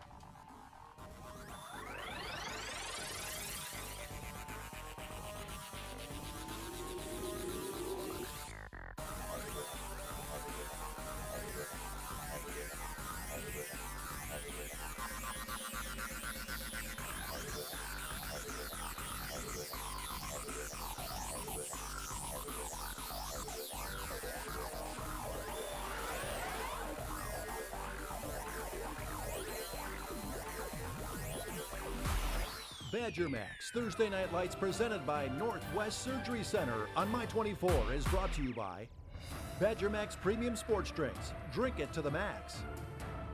Northwest Surgery Center. Menards. And by Wisconsin Lutheran College.